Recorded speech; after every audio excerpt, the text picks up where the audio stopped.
722 76 98 ਦੇ ਉੱਤੇ। ਮਿੰਟੂ ਜੀ, ਗੱਲਬਾਤ ਦਾ ਸਿਲਸਿਲਾ ਜਿਹੜਾ ਆ ਉਹ ਸ਼ੁਰੂ ਕਰਦੇ ਹਾਂ। ਕਹਿੰਦੇ UK ਦੇ ਪ੍ਰਧਾਨ ਮੰਤਰੀ ਬੋਰਿਸ ਜੌਨਸਨ ਦਾ ਕਰੋਨਾ ਵਾਇਰਸ ਪੋਜ਼ੀਟਿਵ ਟੈਸਟ ਹੈ।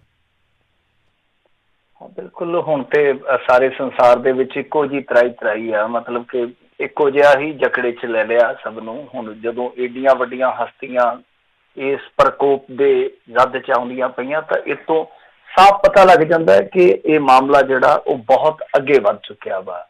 ਤਾਂ ਬੋਰਿਸ ਜੌਨਸਨ ਹੋਰਾਂ ਨੇ ਆਪ ਹੀ ਇਸ ਗੱਲ ਨੂੰ ਤਸਲੀਮ ਕੀਤਾ ਵਾ, ਪ੍ਰਵਾਨ ਕੀਤਾ ਵਾ ਕਿ ਉਹਨਾਂ ਨੂੰ ਕਰੋਨਾ ਹੋ ਚੁੱਕਾ ਤੇ ਉਹਨਾਂ ਨੇ ਖੁਦ ਨੂੰ ਆਈਸੋਲੇਟ ਕਰ ਰੱਖਿਆ। ਤੇ ਇਸ ਤੋਂ ਇਲਾਵਾ ਜਿਹੜੀ ਖਬਰ ਆਈ ਆ ਸ਼ਾਮੀ, ਉਹ ਵੀ ਬਰਤਾਨੀਆ ਤੋਂ ਆਈ ਆ ਕਿ ਉਹਨਾਂ ਦੇ ਹੈਲਥ ਮਿਨਿਸਟਰ ਹੈ ਜਿਹੜੇ ਹਨਕੁਕ, ਉਹ ਵੀ ਕਰੋਨਾ ਵਾਇਰਸ ਪੋਜ਼ੀਟਿਵ ਨੇ।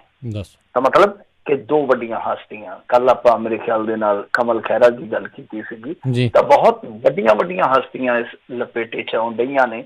ਤਾਂ ਉਸ ਤਰ੍ਹਾਂ ਕੁੱਲ ਜੇ ਅੱਜ ਵੇਖੀਏ ਤਾਂ ਸੰਸਾਰ ਪੱਧਰ ਤੇ ਕੇਸਾਂ ਦੀ ਗਿਣਤੀ ਜਿਹੜੀ ਹੁਣ ਤੋਂ ਕੁਛ ਮਿੰਟ ਪਹਿਲਾਂ ਉਹ ਸੀਗੀ 5,60,103 ਤੇ ਡੈਥਸ ਜਿਹੜੀਆਂ ਸੀ ਉਹ 25,278 ਸੀ। ਇਸ ਤੋਂ ਇਲਾਵਾ ਰਿਕਵਰਡ ਕੇਸ ਜਿਹੜੇ ਸੀਗੇ 1,28,777 ਸਨ।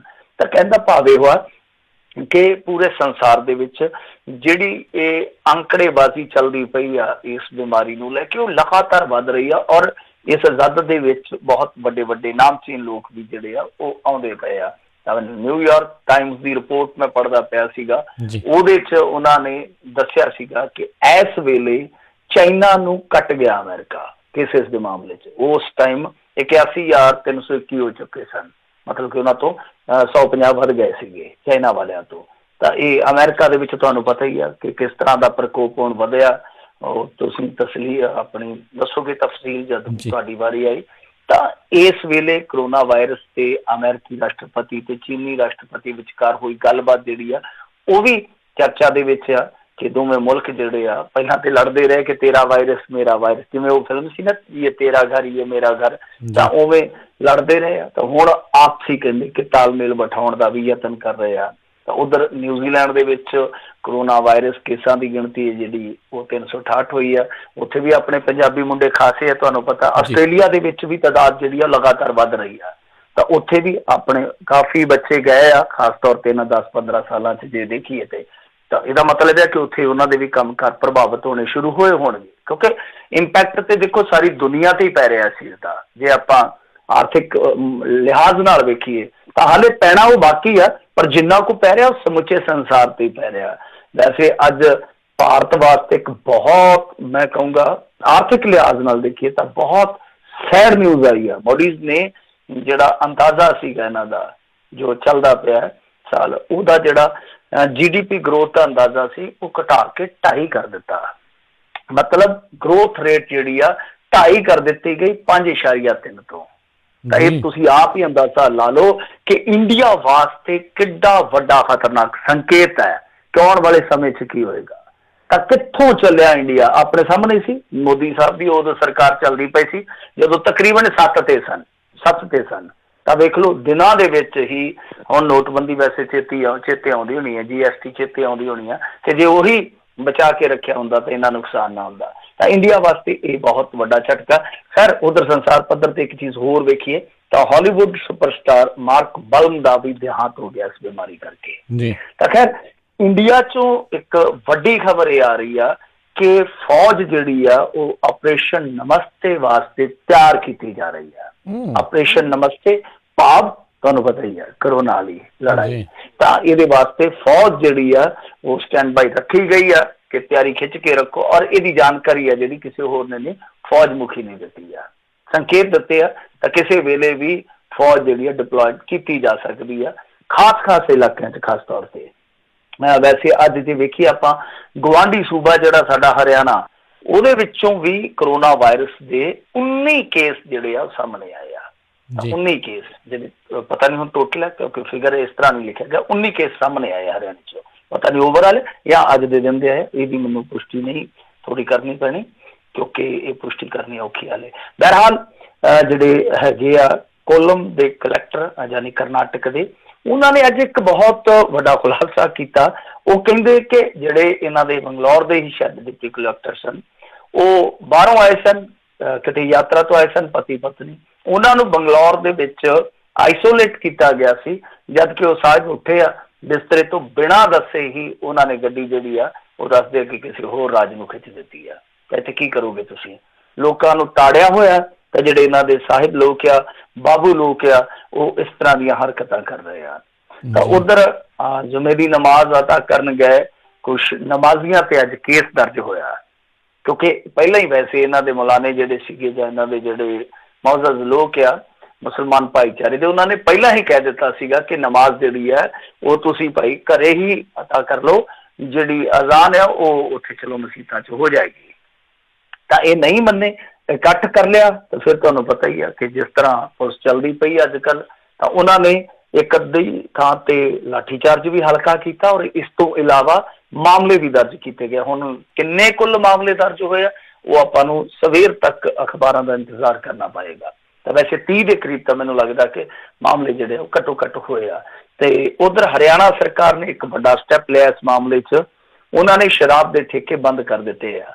ਵੈਸੇ ਉੱਦਾਂ ਤੇ ਆਪਣੇ ਵੀ ਇੱਧਰ ਬੰਦ ਆ, ਪਰ ਇੱਧਰ ਬੰਦ ਠੇਕਿਆਂ 'ਚ ਇੱਕ ਮੋਰੀ ਵੀ ਰੱਖੀ ਹੁੰਦੀ ਹੈ, ਤੁਹਾਨੂੰ ਪਤਾ ਹੀ ਆ। ਤਾਂ ਉਹਦੇ ਵਿੱਚੋਂ ਵੈਸੇ ਤਾਂ ਕਹਿੰਦੇ ਆ ਕਿ ਉਸ ਮੋਰੀ ਦੇ ਵਿੱਚੋਂ ਕਈ ਕਿੱਲੇ ਜ਼ਮੀਨ ਦੇ ਵੀ ਨਿਕਲ ਜਾਂਦੇ ਆ, ਪਰ ਉਸ ਮੋਰੀ ਦੇ ਵਿੱਚੋਂ ਜਿਹੜੀ ਆ ਮਤਲਬ ਕਿ ਸਾਈਡ ਤੋਂ ਸ਼ਰਾਬ ਜਿਹੜੀ ਆ ਧੜਾ ਧੜ ਨਿਕਲ ਰਹੀ ਹੈ। ਪੰਜਾਬ ਦੇ ਵਿੱਚ ਆਲਮ ਇਹ ਆ।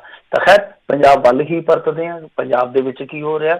ਤਾਂ ਜਲੰਧਰ ਜ਼ਿਲ੍ਹੇ ਦੇ ਵਿੱਚ ਕਰੋਨਾ ਵਾਇਰਸ ਦੇ ਜਿਹੜੇ ਆ ਉਹ ਹੁਣ 5 ਪੋਜ਼ਿਟਿਵ ਕੇਸ ਹੋ ਗਿਆ। ਤਾਂ ਕੁੱਲ ਪੰਜਾਬ ਦੇ ਵਿੱਚ ਜਿਹੜੀ ਗਿਣਤੀ ਹੈ ਉਹ ਹੋ ਗਈ ਆ 38। ਪਿੰਡ ਮੋਰਾਵਾਲ ਦੇ ਵਿੱਚ 3 ਹੋਰ ਕਰੋਨਾ ਟੈਸਟ ਜਿਹੜੇ ਆ ਉਹ ਪੋਜ਼ਿਟਿਵ ਪਾਏ ਗਏ, ਕੁੱਲ ਉੱਥੇ ਵੀ 5 ਹੋ ਗਏ ਆ। ਚੰਡੀਗੜ੍ਹ 'ਚ ਕਰੋਨਾ ਵਾਇਰਸ ਦਾ ਇੱਕ ਹੋਰ ਮਾਮਲਾ ਅੱਜ ਜਿਹੜਾ ਉਹ ਪੋਜ਼ਿਟਿਵ ਪਾਇਆ ਗਿਆ। ਇਸ ਤੋਂ ਇਲਾਵਾ ਹੁਣ ਮਾਰਾਮਾਰੀ ਵੀ ਸ਼ੁਰੂ ਹੋ ਗਈ ਆ। ਸ਼ਹਿਟਾ ਦੇ ਵਿੱਚ ਦੁਕਾਨ ਖਲਵਾਉਣ ਨੂੰ ਲੈ ਕੇ ਗੋਲੀ ਚੱਲੀ ਆ। ਵੈਸੇ ਦੁਕਾਨਾਂ ਦਾ ਜਿਹੜਾ ਕੰਮ ਚੱਲਦਾ ਪਿਆ ਨਾ ਉਹ ਵੀ ਇੰਨਾ ਜ਼ਿਆਦਾ ਗੈਰ ਵਿਉਂਤਿਆ ਹੈ ਕਿ ਇੱਥੇ ਆ ਦੇਖ ਲਓ ਲੜਾਈ ਹੋਈ ਹੈ, ਸ਼ਹਿਟਾ ਗੋਲੀ ਚੱਲ ਗਈ ਆ। ਉਸ ਤਰ੍ਹਾਂ ਗੋਲੀ ਅੱਜ ਮੇਰੇ ਖਿਆਲ ਦੇ ਨਾਲ ਪਠਾਨਕੋਟ ਵੀ ਚੱਲੀ ਆ ਕਿ ਇੱਕ ਪਾਸੇ ਕਰਫਿਊ ਲਾਇਆ, ਸਾਡੇ ਵਰਗੇ ਤੜੇ ਹੋਏ ਅੰਦਰਾਂ ਦੇ ਵਿੱਚ ਜਵਾਕਾਂ ਨੂੰ ਗੇਂਦ ਜੇ ਬਾਹਰ ਚਲੇ ਜਾਵੇ ਤੇ ਉਹ ਵੀ ਚੁੱਕਣ ਦਾ ਆਰਡਰ ਨਹੀਂ ਹੈਗਾ ਕਿ ਗਲੀ ਚੋਂ ਗੇਂਦ ਚੁੱਕ ਲਿਆਉਣ, ਤੇ ਇੱਥੇ ਹਥਿਆਰ ਚੁੱਕੀ ਫਿਰਦੇ ਆ ਲਫੰਡਰ, ਕੋਈ ਨਹੀਂ ਰੋਕਦਾ। ਆ ਦੂਜੀ ਤੀਜੀ ਹੋ ਗਈ ਹੈ ਘਟਨਾ ਮੇਰੇ ਖਿਆਲ ਦੇ ਨਾਲ, ਇੱਕ ਜਲੰਧਰ 'ਚ ਗੋਲੀ ਚੱਲੀ, ਇੱਕ ਹੋਰ ਕਤਲ ਹੋ ਗਿਆ। ਆ 4 ਘਟਨਾਵਾਂ ਤੇ ਮੈਨੂੰ ਯਾਦ ਆ, ਤਾਂ ਤੁਸੀਂ ਆਪ ਹੀ ਅੰਦਾਜ਼ਾ ਲਾ ਲਓ। ਤਾਂ ਕਹਿਣ ਦਾ ਭਾਵ ਇਹੋ ਆ ਕਿ ਦੁਕਾਨਾਂ ਵਾਲਾ ਸਿਸਟਮ ਵੀ ਇਹਨਾਂ ਦਾ ਬੜਾ ਗਲਤ ਆ। ਚੁਣਿੰਦਾ ਜਾਂ ਚੋਣਵੀਆਂ ਦੁਕਾਨਾਂ ਨੂੰ ਖੋਲਿਆ ਜਾ ਰਿਹਾ, ਔਰ ਕਿਸੇ ਵੀ ਜੇ ਤੁਸੀਂ ਵੇਖੋਗੇ, ਚਾਹੇ ਕਰਿਆਨਾ ਸਟੋਰ ਆ, ਚਾਹੇ ਪੈਸਟੀਸਾਈਡ ਆ, ਚਾਹੇ ਪੈਟਰੋਲ ਪੰਪ ਆ, ਚਾਹੇ ਮੈਡੀਕਲ ਆ, ਸਾਰਿਆਂ 'ਚ ਹੀ ਛੋਟੇ ਦੁਕਾਨਦਾਰ ਰੋਂਦੇ ਆ ਕਿ ਮੋਤਬਾਰ ਬੰਦੇ, ਸਿਫਾਰਸ਼ੀ ਬੰਦੇ, ਰਸੂਖਦਾਰ ਬੰਦੇ ਜਿਹੜੇ ਆ ਲਿਸਟਾਂ 'ਚ ਨਾ ਪਵਾ ਲੈਂਦੇ ਆ, ਮੋਟਾ ਮੁਨਾਫਾ ਕਮਾ ਰਹੇ, ਜਦ ਕਿ ਨਿੱਕੇ ਦੁਕਾਨਦਾਰ ਜਿਹੜੇ ਆ ਉਹ ਕਹਿੰਦੇ ਸਾਨੂੰ ਢਿੱਡ ਨਹੀਂ ਲੱਗਾ ਔਰ ਸਾਡਾ ਤੇ ਸੌਦਾ ਖਰਾਬ ਹੋਣ ਡਿਆ ਤੇ ਤੁਸੀਂ ਸੌਦੇ ਮਾਰ ਕੇ ਆਪਣਾ ਸੌਦਾ ਜਿਹੜਾ ਉਹ ਮਲਾਈਦਾਰ ਕਰਨ ਡਏ ਹੋ। ਤਾਂ ਇਹ ਵੀ ਪੰਜਾਬ ਦੇ ਵਿੱਚ ਇਸ ਵੇਲੇ ਕੰਮ ਚੱਲਦਾ ਪਿਆ, ਔਰ ਇੱਥੇ ਤੇ ਐਸਾ ਵੀ ਕੰਮ ਚੱਲਦਾ ਪਿਆ ਕਿ ਜਿਹੜੀਆਂ ਰਾਸ਼ਨ ਦੀਆਂ ਲਿਸਟਾਂ ਬਣ ਰਹੀਆਂ ਉਹਦੇ ਵਿੱਚ ਵੀ ਪੱਖਪਾਤ ਕਿਤੇ ਨਾ ਕਿਤੇ ਵੇਖਣ ਨੂੰ ਮਿਲਦਾ। ਤਾਂ ਯਾਨੀ ਕੁੱਲ ਮਿਲਾ ਕੇ ਸੱਤਾਧਾਰੀਆਂ ਨੂੰ ਖੁੱਲ੍ਹ ਦਿੱਤੀ ਜਾ ਰਹੀ ਹੈ, ਉਹਨਾਂ ਦੁਕਾਨਦਾਰਾਂ ਨੂੰ ਜਿਹੜੇ ਇਹਨਾਂ ਦੇ ਪੱਖ ਦੇ ਆ ਉਹਨਾਂ ਨੂੰ ਇੱਕ ਤਰ੍ਹਾਂ ਨਾਲ ਸੈਟਿੰਗ ਕਰਕੇ ਲਾਇਸੈਂਸ ਦਿੱਤਾ ਜਾ ਰਿਹਾ ਕਿ ਤੁਸੀਂ ਜਿਸ ਤਰ੍ਹਾਂ ਮਰਜ਼ੀ ਚੱਲੀ ਚਲੋ, ਇਹ ਚਾਹੇ ਪੰਪ ਵਾਲੇ ਹੋਣ ਚਾਹੇ ਕੋਈ ਵੀ ਹੋਵੇ। ਤਾਂ ਕਾਲਾ ਬਾਜ਼ਾਰੀ ਜਿਹੜੀ ਆ ਉਹ ਪੰਜਾਬ ਦੇ ਵਿੱਚ ਚੱਲਦੀ ਪਈ ਆ। ਪਿੰਡਾਂ ਦੇ ਵਿੱਚ ਛੋਟੇ ਦੁਕਾਨਦਾਰ ਜਿਹੜੇ ਆ, ਕਰਿਆਨਾ ਸਟੋਰ ਹੁੰਦੇ ਜਿਹੜੇ ਨਿੱਕੇ ਨਿੱਕੇ ਹੱਟੀਆਂ ਜਿਹਨਾਂ ਨੂੰ ਆਪਾਂ ਆਨੇ ਆ, ਉਹ ਖੁੱਲ੍ਹ ਨਹੀਂ ਦਿੰਦੇ ਪਏ। ਜੇ ਉਹ ਖੋਲਦੇ ਆ ਤੇ ਇੱਥੇ ਆ ਪੈਂਦੇ ਆ, ਪਰ ਉੱਥੇ ਖਾਸ ਚੋਣਵੇਂ ਬੰਦਿਆਂ ਨੂੰ। ਵੈਸੇ ਚੰਡੀਗੜ੍ਹ ਵਾਲਿਆਂ ਨੇ ਅੱਜ ਚੰਗੀ ਇੱਕ ਪਹਿਲ ਕਦਮੀ ਕੀਤੀ ਆ। ਉਹਨਾਂ ਨੇ ਕੱਲ ਮੇਰੇ ਖਿਆਲ ਦੇ ਨਾਲ 6-7 ਘੰਟਿਆਂ ਦੀ ਖੁੱਲ੍ਹ ਦਿੱਤੀ ਆ ਕਰਫਿਊ ਦੇ ਵਿੱਚ। ਉਹਨਾਂ ਕਿਹਾ ਗੱਡੀਆਂ ਲੈ ਕੇ ਨਾ ਆਇਓ, ਭੀੜਾਂ ਨਾ ਕਰਿਓ, ਆਓ ਆਪਣੀ ਜੋ ਵੀ ਤੁਸੀਂ ਉੱਥੇ ਖਰੀਦਦਾਰੀ ਕਰਨੀ ਹੈ ਕਰਕੇ ਚਲੇ ਜਾਓ, ਕੋਈ ਚੱਕਰ ਨਹੀਂ ਹੈਗਾ।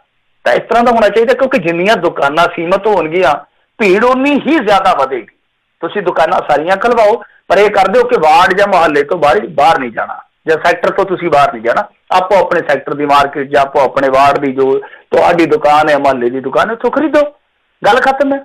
ਤਾਂ ਭੀੜ ਨਾ ਕਰੋ। ਤਾਂ ਖੈਰ ਅੱਗੇ ਚੱਲਦੇ ਹਾਂ ਆਪਾਂ। ਇੱਧਰ ਪੋਲਟਰੀ ਫਾਰਮ ਵਾਲੇ ਆ ਜਿਹੜੇ ਉਹ ਵੀ ਵਿਚਾਰੇ ਬਹੁਤ ਜ਼ਿਆਦਾ ਕਰਲਾਉਣ ਡਏ ਆ। ਕਹਿੰਦੇ ਕਿ ਸਾਡੇ ਕੁੱਕੜ ਜਿਹੜੇ ਆ ਉਹ ਵਿਚਾਰੇ ਇੱਕ ਦੂਜੇ ਨੂੰ ਖਾਣ ਲੱਗ ਪਏ ਆ, ਮਤਲਬ ਕਿ ਉਹਨਾਂ ਦੀ ਖੁਰਾਕ ਜਿਹੜੀ ਆ ਨਹੀਂ ਆ ਰਹੀ। ਵੈਸੇ ਵੀ ਪੋਲਟਰੀ ਤੇ ਮਾਰ ਪੈ ਜਾਂਦੀ, ਐਵੇਂ ਲੋਕਾਂ ਨੇ ਧਮਾ ਦਿੱਤਾ ਕਿ ਮੀਟ ਨਾ ਖਾਓ, ਮੀਟ ਦੇ ਨਾਲ ਇਹ ਸਭ ਕੁਝ ਹੋ ਜਾਂਦਾ। ਤਾਂ ਦੂਸਰੇ ਪਾਸੇ ਜੇ ਆਪਾਂ ਵੇਖੀਏ ਤਾਂ ਰਾਏਕੋਟ ਦੇ ਵਿੱਚ ਇੱਕ ਧਰਨਾ ਵੀ ਲੱਗਿਆ, ਕਿਉਂਕਿ ਇੱਕ ਮੁੰਡੇ ਨੂੰ ਐਵੇਂ ਤੁਰੇ ਜਾਂਦੇ ਨੂੰ ਪੁਲਿਸੀਆਂ ਨੇ ਢਾਲਿਆ। ਸ਼ਾਇਦ ਉਹਦੇ ਕੋਲ ਕੋਈ ਸੀਗਾ, ਕੋਈ ਰੀਜ਼ਨ ਵੀ ਸੀ, ਕਾਰਨ ਵੀ ਸੀਗਾ, ਠੋਸ ਕਾਰਨ ਵੀ ਸੀਗਾ, ਪਰ ਉਹ ਤੁਹਾਨੂੰ ਪਤਾ ਹੀ ਅੱਜ ਕੱਲ੍ਹ ਜਿਸ ਤਰ੍ਹਾਂ ਦਾ ਧੱਕਾ ਚੱਲਦਾ, ਉਹ ਗਾਣਾ ਵੀ ਆਇਆ ਨਾ, ਅਸੀਂ ਕਰਦੇ ਹਾਂ ਤਾਂ ਸਾਡਾ ਧੱਕਾ ਚੱਲਦਾ। ਇਹਨਾਂ ਦਾ ਕਰਫਿਊ ਦੇ ਵਿੱਚ ਧੱਕਾ ਚੱਲਣ ਡਿਆ, ਤਾਂ ਰਾਏਕੋਟ ਦੇ ਵਿੱਚ ਥਾਣੇ ਦੇ ਮੂਹਰੇ ਧਰਨਾ ਵੀ ਲੱਗ ਗਿਆ ਕਰਫਿਊ ਦੇ ਵਿੱਚ। ਖੈਰ ਦੂਜੇ ਪਾਸੇ ਜੇ ਵੇਖੀਏ ਤਾਂ ਦਿੱਲੀ ਵਿੱਚ ਜਿਹੜੀ ਫਸੀ ਹੈ ਸੰਗਤ, ਉਸ ਨੂੰ ਪੰਜਾਬ ਲਿਆਉਣ ਵਾਸਤੇ ਸ਼੍ਰੋਮਣੀ ਕਮੇਟੀ ਦੀਆਂ ਬੱਸਾਂ ਜਿਹੜੀਆਂ ਉਹ ਫ੍ਰੀ ਸੇਵਾ ਦੇਣ ਵਾਸਤੇ ਤਿਆਰ ਕੀਤੀਆਂ ਗਈਆਂ। ਫਿਰ ਇਸ ਤੋਂ ਇਲਾਵਾ ਕਰੋਨਾ ਵਾਇਰਸ ਦੀ ਰੋਕਥਾਮ ਵਾਸਤੇ ਜਲੰਧਰ ਦੇ DC ਸਾਹਿਬ ਆ ਜਿਹੜੇ, ਉਹਨਾਂ ਨੇ ਦਾਨੀ ਸੱਜਣਾ ਨੂੰ ਅਪੀਲ ਕੀਤੀ ਆ ਕਿ ਹੁਣ ਤੁਸੀਂ ਖਜ਼ਾਨੇ ਖੋਲੋ। ਸਰਕਾਰ ਦਾ ਖਜ਼ਾਨਾ ਤੇ ਤੁਹਾਨੂੰ ਪਤਾ ਹੀ ਹੈ ਨਾ, ਤੇ ਉਹ ਕਹਿੰਦੇ ਕਿ ਹੁਣ ਤੁਸੀਂ ਖਜ਼ਾਨੇ ਖੋਲੋ।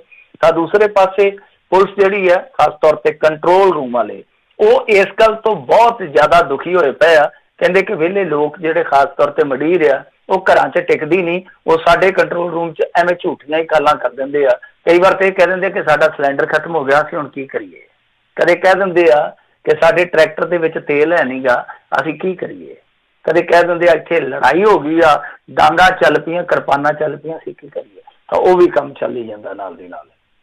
ਤਾਂ ਦੂਸਰੇ ਪਾਸੇ ਇੱਕ ਵਧੀਆ ਖਬਰ ਆ ਕਿ ਜੋ ਸਾਡੀ Punjab state veterinary inspector association ਆ, ਉਹਨਾਂ ਨੇ 1 ਮਹੀਨੇ ਦੀ ਤਨਖਾਹ ਉੱਕੀ ਪੁੱਕੀ ਜਿੰਨੀ ਵੀ ਹੈ ਉਹ ਮੁੱਖ ਮੰਤਰੀ ਰਿਲੀਫ ਫੰਡ ਨੂੰ ਦਿੱਤੀ ਆ।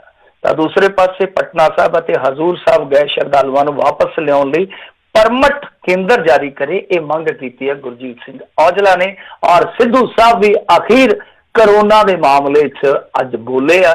ਉਹ ਕਹਿੰਦੇ ਆ ਕਿ ਕਰੋਨਾ ਸੰਕਟ 'ਚ ਸਰਕਾਰਾਂ ਦੇ ਕਦਮ ਜਿਹੜੇ ਆ ਉਹ ਸਲਾਹੁਣਯੋਗ ਆ ਜੀ। ਜੀ ਜੀ ਬਿਲਕੁਲ। ਕਰੋਨਾ ਦੇ ਕਰਕੇ ਜਿਹੜੀ ਵਿਪਤਾ ਹੈ ਪੂਰੇ ਵਿਸ਼ਵ ਦੇ ਉੱਤੇ ਹੀ ਪੂਰੇ ਪਾਸੇ ਫੈਲੀ ਪਈ ਆ। ਅਗਲੀ ਜਿਹੜੀ ਮਿੰਟੋ ਜੀ ਗੱਲ ਕਰਦੇ ਹਾਂ, ਕਹਿੰਦੇ RBI ਨੇ ਰੈਪੋ ਰੇਟ ਦੇ ਵਿੱਚ ਕੀਤੀ ਆ ਸਭ ਤੋਂ ਵੱਡੀ ਕਟੌਤੀ, ਸਸਤੇ ਕਹਿੰਦੇ ਹੋ ਸਕਦੇ ਨੇ ਹੁਣ ਲੋਨ। ਹਾਂਜੀ, ਰੈਪੋ ਰੇਟ ਤੇ ਰਿਵਰਸ ਰੈਪੋ, ਪਹਿਲਾਂ ਤੇ ਇਹਨਾਂ ਸ਼ਬਦਾਂ ਨੂੰ ਥੋੜਾ ਸਮਝ ਲੈਣਾ ਚਾਹੀਦਾ। ਹੁਣ ਜਿਹੜੇ ਤੇ ਕਮਰਸ ਵਗੈਰਾ ਪੜ੍ਹੇ ਆ, ਆਰਥਿਕ ਮਾਮਲਿਆਂ ਨਾਲ ਜੁੜੇ, ਉਹਨਾਂ ਨੂੰ ਤੇ ਕੋਈ ਭੁੱਲ ਨਹੀਂ ਹੋਣੀ।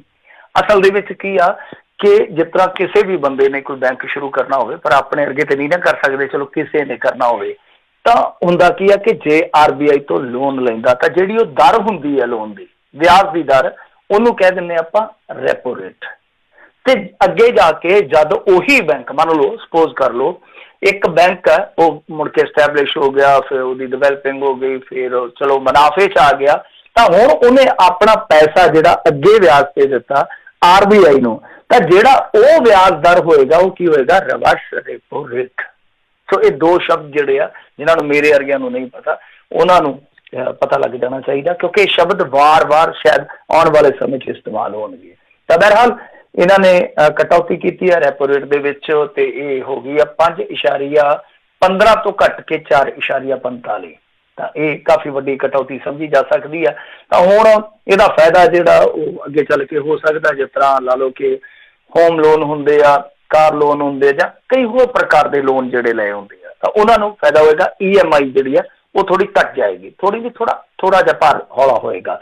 ਇੱਕ ਚੀਜ਼ ਜਿਹੜੀ ਆ ਉਹ ਅੱਜ ਇਹਨਾਂ ਨੇ ਇੱਕ ਹੋਰ ਕਹੀ ਆ, ਉਹ ਇਹ ਗੱਲ ਕਹੀ ਆ ਕਿ ਦੇਖੋ ਜੀ, ਜਿਹੜੀ ਤੁਹਾਡੀ EMI ਚੱਲਦੀ ਪਈ ਆ, ਕਰੰਟ ਹੈ ਜਿਹੜੀ, ਤਾਂ ਉਹਦੇ ਵਿੱਚ ਕੀ ਆ ਕਿ ਬੈਂਕ ਜੇ ਚਾਹਣ ਤਾਂ ਉਹਨੂੰ 3 ਮਹੀਨਿਆਂ ਲਈ ਮੁਲਤਵੀ ਕਰ ਸਕਦੇ ਆ। ਹੁਣ ਇਹਨਾਂ ਨੇ ਇਹ ਐਲਾਨ ਕਰ ਦਿੱਤਾ, ਸਪਸ਼ਟਤਾ ਇਹਨਾਂ ਦਾ ਹਰੇਕ ਜਿਹੜਾ ਐਲਾਨ ਹੁੰਦਾ ਉਹਦੇ ਵਿੱਚ ਰਹਿੰਦੀ ਆ। ਕਹਿੰਦੇ ਜੀ ਉਹ ਲੋਕ ਇਹ ਸਮਝ ਕੇ ਕਿ ਹਾਂਜੀ ਇਹ ਤਾਂ ਹੋ ਗਿਆ, ਪਰ ਅਸਲ ਦੇ ਵਿੱਚ ਇਹਨਾਂ ਨੇ ਬੈਂਕਾਂ ਤੇ ਸਾਰਾ ਦਾਰੋਮਦਾਰ ਛੱਡ ਦਿੱਤਾ ਕਿ ਕੋਈ ਵੀ ਬੈਂਕ ਹੈ ਜਿਹੜਾ ਉਹ ਮੁਲਤਵੀ ਕਰ ਸਕਦਾ ਵਾ, ਤੇ ਕੋਈ ਵੀ ਬੈਂਕ ਹੈ ਜਿਹੜਾ ਉਹ ਕਹਿ ਸਕਦਾ ਕਿ ਨਹੀਂ ਭਾਈ, ਜਿੱਦਾਂ ਚੱਲਦੀ ਹੈ ਰੈਗੂਲਰ EMI ਇਸੇ ਤਰ੍ਹਾਂ ਹੀ ਚੱਲੂਗੀ। ਤਾਂ ਉਹਦਾ ਹੁਣ ਸਿਆਪਾ ਇਹ ਪਊਗਾ ਕਿ ਜਿਹੜਾ ਵੀ ਮੇਰੇ ਵਰਗਾ ਹੈਗਾ ਉਹ ਨਾਲ ਦੀ ਨਾਲ ਹੁਣ ਬੈਂਕ ਨੂੰ ਕਾਲ ਕਰੂਗਾ ਪਹਿਲਾਂ ਕਿ ਹਾਂ ਭਾਈ ਤੁਹਾਡਾ ਕੀ ਇਰਾਦਾ ਹੈ, ਤਾਂ ਫਿਰ ਬੈਂਕ ਸਾਫ਼ ਕਰੂਗਾ, ਹਾਂ ਸਾਡਾ ਇਰਾਦਾ ਇਹ ਆ ਕਿ ਅਸੀਂ ਇਸ ਵਾਰੀ ਕਿਸ਼ਤ ਤੁਹਾਡੀ ਲੈਣੀ ਆ, ਜਾਂ ਸਾਡੇ ਬੈਂਕ ਦੀ ਪਾਲਿਸੀ ਬਣ ਗਈ ਆ ਕਿ ਭਾਈ ਅਸੀਂ ਤੁਹਾਨੂੰ ਰਾਹਤ ਦੇਣੀ ਆ 3 ਮਹੀਨਿਆਂ ਵਾਸਤੇ। ਜੀ ਜੀ ਜੀ। ਅਗਲੀ ਜਿਹੜੀ ਮਿੰਟੂ ਜੀ ਗੱਲ ਕਰਦੇ, ਕਹਿੰਦੇ ਪਹਿਲਾਂ ਦੇਸ਼ ਵਿੱਚ ਆਏ 15 ਲੱਖ ਯਾਤਰੀਆਂ ਦੀ ਹੁਣ ਭਾਲ ਸ਼ੁਰੂ ਹੈ, ਕਹਿੰਦੇ ਸਖਤ ਨਿਗਰਾਨੀ ਦੇ ਦਿੱਤੇ ਗਏ ਨੇ ਆਦੇਸ਼। ਹਾਂਜੀ, ਕੇਂਦਰੀ ਕੈਬਨਿਟ ਸੈਕਟਰੀ ਜਿਹੜੇ ਰਾਜੀਵ ਗਾਬਾ, ਅੱਜ ਉਹਨਾਂ ਨੇ ਪੱਤਰਕਾਰਾਂ ਨੂੰ ਸੰਬੋਧਨ ਕੀਤਾ, ਪ੍ਰੈਸ ਕਾਨਫਰੰਸ ਕੀਤੀ ਹੈ। ਉਹ ਕਹਿੰਦੇ ਆ ਕਿ ਸੂਬਾ ਸਰਕਾਰਾਂ ਤੇ ਕੇਂਦਰ ਸ਼ਾਸਤ ਪ੍ਰਦੇਸ਼ਾਂ ਨੂੰ ਹਦਾਇਤ ਦਿੱਤੀ ਗਈ ਆ ਕਿ ਸਰਕਾਰ ਵੱਲੋਂ ਕੌਮੀ ਉਡਾਨਾਂ ਤੇ ਰੋਕ ਲਾਉਣ ਤੋਂ ਪਹਿਲਾਂ ਭਾਰਤ ਦੇ ਵਿੱਚ ਜਿਹੜੇ ਵੀ ਅੰਤਰਰਾਸ਼ਟਰੀ ਯਾਤਰੀ ਆਏ ਆ ਉਹਨਾਂ ਦੀ ਨਿਗਰਾਨੀ ਵਧਾਈ ਜਾਵੇ। ਮਤਲਬ ਕਿ ਉਹਨਾਂ ਦੀ ਨਿਗਰਾਨੀ ਜਿਹੜੀ ਆ ਉਹ ਤਿੱਖੀ ਕਰੋ, ਸਖਤ ਕਰੋ, ਤੇ ਇਹ ਨਿਗਰਾਨੀ ਕੀਤੀ ਜਾਣੀ ਚਾਹੀਦੀ ਆ। ਉਹ ਕਹਿੰਦੇ ਆ ਕਿ ਅਸਲ ਗਿਣਤੀ ਵਿੱਚ ਕਾਫੀ ਫਰਕ ਆ, ਤਾਂ 15 ਲੱਖ ਇਹ ਗਿਣਤੀ ਦੱਸੀ ਜਾ ਰਹੀ ਆ, ਮਤਲਬ ਕਿ ਜੋ ਉਡਾਨਾਂ ਤੇ ਰੋਕ ਲਾਈ ਗਈ ਉਸ ਤੋਂ ਪਹਿਲਾਂ ਜਿਨ੍ਹਾਂ ਦੀ ਆਮਦ ਹੋਈ ਆ। ਤਾਂ ਇਹ ਤੇ ਹੁਣ ਸਭ ਤੋਂ ਪਹਿਲਾਂ ਇਹਨਾਂ ਨੂੰ ਸਪਸ਼ਟ ਕਰਨਾ ਚਾਹੀਦਾ ਨਾ, ਜਿਹੜਾ ਮੈਂ ਪਹਿਲੇ ਦਿਨ ਤੋਂ ਹੀ ਗੱਲ ਕਹਿ ਰਿਹਾ ਕਿ ਭਾਈ ਦੇਖੋ, ਇਹਨਾਂ ਨੂੰ ਸਪਸ਼ਟ ਇਹ ਗੱਲ ਕਰਨੀ ਚਾਹੀਦੀ ਆ ਕਿ 30 ਜਨਵਰੀ ਨੂੰ ਮਾਮਲਾ ਜਿਹੜਾ ਸਾਫ਼ ਹੋ ਗਿਆ ਸੀ ਪੂਰੀ ਦੁਨੀਆ 'ਚ ਜੀ। ਤਾਂ ਦੋ ਬੰਦੇ ਸ਼ਾਇਦ ਕੁਝ ਹੋਰ ਸੋਚ ਲੈ ਕੇ ਚੱਲ ਰਹੇ ਸਨ, ਇੱਕ ਅੰਕਲ ਟਰੰਪ ਤੇ ਇੱਕ ਸਾਡਾ ਪ੍ਰਧਾਨ ਸੇਵਕ। ਇਹ ਸੋਚ ਸ਼ਾਇਦ ਹੋਰ ਕਿਸਮ ਦੀ ਲੈ ਕੇ ਚੱਲ ਰਹੇ ਸਨ ਕਿ ਕੋਈ ਗੱਲ ਨਹੀਂ ਹੈ, ਸਾਨੂੰ ਇਹ ਵਾਇਰਸ ਜਿਹੜਾ ਹੈ ਉਹ ਨਹੀਂ ਹੋ ਸਕਦਾ।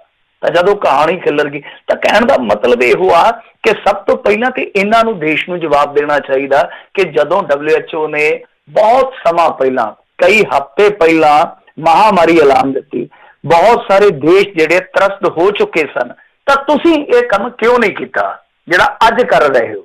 ਤੁਸੀਂ ਉਸ ਸਮੇਂ ਨਿਗਰਾਨੀ, ਸਖਤਾਈ ਜਾਂ ਜੋ ਵੀ ਤੁਸੀਂ ਮੈਕੈਨਿਜ਼ਮ ਡਿਵੈਲਪ ਕਰ ਸਕਦੇ ਸੀ, ਕਿਉਂ ਨਹੀਂ ਕੀਤਾ?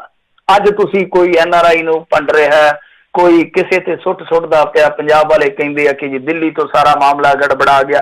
ਤਾਂ ਕਹਿੰਦਾ ਭਾਵ ਇਹੋ ਆ ਕਿ ਜੇ ਤੁਸੀਂ ਉਦੋਂ ਹੀ ਸੰਭਲੇ ਹੁੰਦੇ, ਜੇ ਤੁਹਾਨੂੰ ਉਦੋਂ ਹੀ ਮੰਨ ਲਓ ਮੁਲਕ ਕੋਈ 2 ਹਫ਼ਤੇ 4 ਹਫ਼ਤੇ ਆਈਸੋਲੇਟ ਕਰਨਾ ਵੀ ਪੈਂਦਾ ਤੇ ਉਹ ਠੀਕ ਸੀ, ਜਾਂ ਅੱਜ ਅਣਮਿੱਥੇ ਸਮੇਂ ਵਾਸਤੇ ਜੋ ਇੱਕ ਲਾਕਡਾਊਨ ਇੱਕ ਕਿਆਸਿਆ ਜਾ ਰਿਹਾ ਉਹ ਠੀਕ ਆ। ਸੋ ਸਭ ਤੋਂ ਪਹਿਲਾਂ ਤੇ ਦੇਸ਼ ਨੂੰ ਇਹ ਸਪਸ਼ਟ ਕਰਨਾ ਕਿ ਖਾਮੀ ਕਿੱਥੇ ਰਹੀ ਆ, ਕੁਤਾਹੀ ਕਿੱਥੇ ਹੋਈ ਆ। ਕੁਤਾਹੀ ਤੇ ਹਾਲੇ ਵੀ ਹੋ ਰਹੀ ਆ ਸਾਡੇ ਪੰਜਾਬ 'ਚ। ਵੇਖ ਲਓ, ਬਲਦੇਵ ਸਿੰਘ ਨੂੰ ਸਾਰਾ ਜਹਾਨ ਗਾਲਾਂ ਕੱਢੀ ਜਾਂਦਾ, ਪਰ ਸੱਚਾਈ ਜਿਹੜੀ ਆ ਉਹ ਅਸਲ ਦੇ ਵਿੱਚ ਇੱਕ ਬੰਦੇ ਹੋਰ ਦੀ ਕੁਤਾਹੀ ਆ ਜਿਹੜਾ ਸਰਕਾਰੀ ਸੀਗਾ। ਫਿਰ ਅੱਜ ਇੱਕ ਖਬਰ ਆ ਅੰਮ੍ਰਿਤਸਰ ਤੋਂ ਕਿ ਉੱਥੇ 60 ਸਾਲ ਦੇ ਇੱਕ ਬਜ਼ੁਰਗ ਨੂੰ ਜਿਹੜਾ ਹੋਲੇ ਮਹੱਲੇ 'ਚ ਗਿਆ ਸੀਗਾ, ਉਹਨੂੰ ਲਿਆਂਦਾ ਤੇ ਐਂਬੂਲੈਂਸ ਦੇ ਵਿੱਚ, ਤੇ ਜਦੋਂ ਉਹਦਾ ਚੈੱਕਅਪ ਹੋ ਗਿਆ, ਨੈਗੇਟਿਵ ਆਈ ਸਾਰੀ ਰਿਪੋਰਟ, ਤੇ ਉਹਨੂੰ ਕਹਿੰਦੇ ਜਾ ਬਾਬਾ ਹੁਣ ਤੂੰ ਆਪੇ ਤੁਰੇਗਾ। 60 ਕਿਲੋਮੀਟਰ ਇੱਕ 60 ਸਾਲ ਦਾ ਬਜ਼ੁਰਗ ਤੁਰ ਕੇ ਗਿਆ, 60 ਕਿਲੋਮੀਟਰ। ਦੇਖੋ ਇਹ ਕੁਤਾਹੀਆਂ ਤੇ ਹਾਲੇ ਵੀ ਕਰੀ ਜਾਂਦੇ ਆ। ਇੱਕ NRI ਸ਼ਾਇਦ ਜੋੜਾ ਸੀਗਾ, ਬਜ਼ੁਰਗ ਜੋੜਾ ਸੀਗਾ, ਉਹਨਾਂ ਨੇ 4 ਵਾਰੀ ਹੈਲਪਲਾਈਨ ਤੇ ਫੋਨ ਕੀਤਾ, ਬੰਗੇ ਏਰੀਏ ਦੀ ਸਨ ਸ਼ਾਇਦ ਉਹ ਵੀ, ਉਹ ਕਿਉਂਕਿ ਡਰੇ ਪਏ ਸਨ। ਵੈਸੇ ਵੀ ਪਰਿਵਾਰ ਦੇ ਵਿੱਚ ਵੀ ਤੁਹਾਨੂੰ ਪਤਾ ਹੀ ਨਾ ਅੱਜ ਕੱਲ੍ਹ ਹੀਨ ਭਾਵਨਾ ਆਈ ਪਈ ਹੈ, ਤਾਂ ਉਹ ਡਰ ਦਾ ਜਿਹੜਾ ਮਾਹੌਲ ਆ ਉਹਨੂੰ ਵੇਖ ਕੇ ਉਹਨਾਂ ਆਖਿਆ ਕਿ ਅਸੀਂ ਵੀ ਚਲੋ ਟੈਸਟ ਕਰਵਾ ਲਈਏ।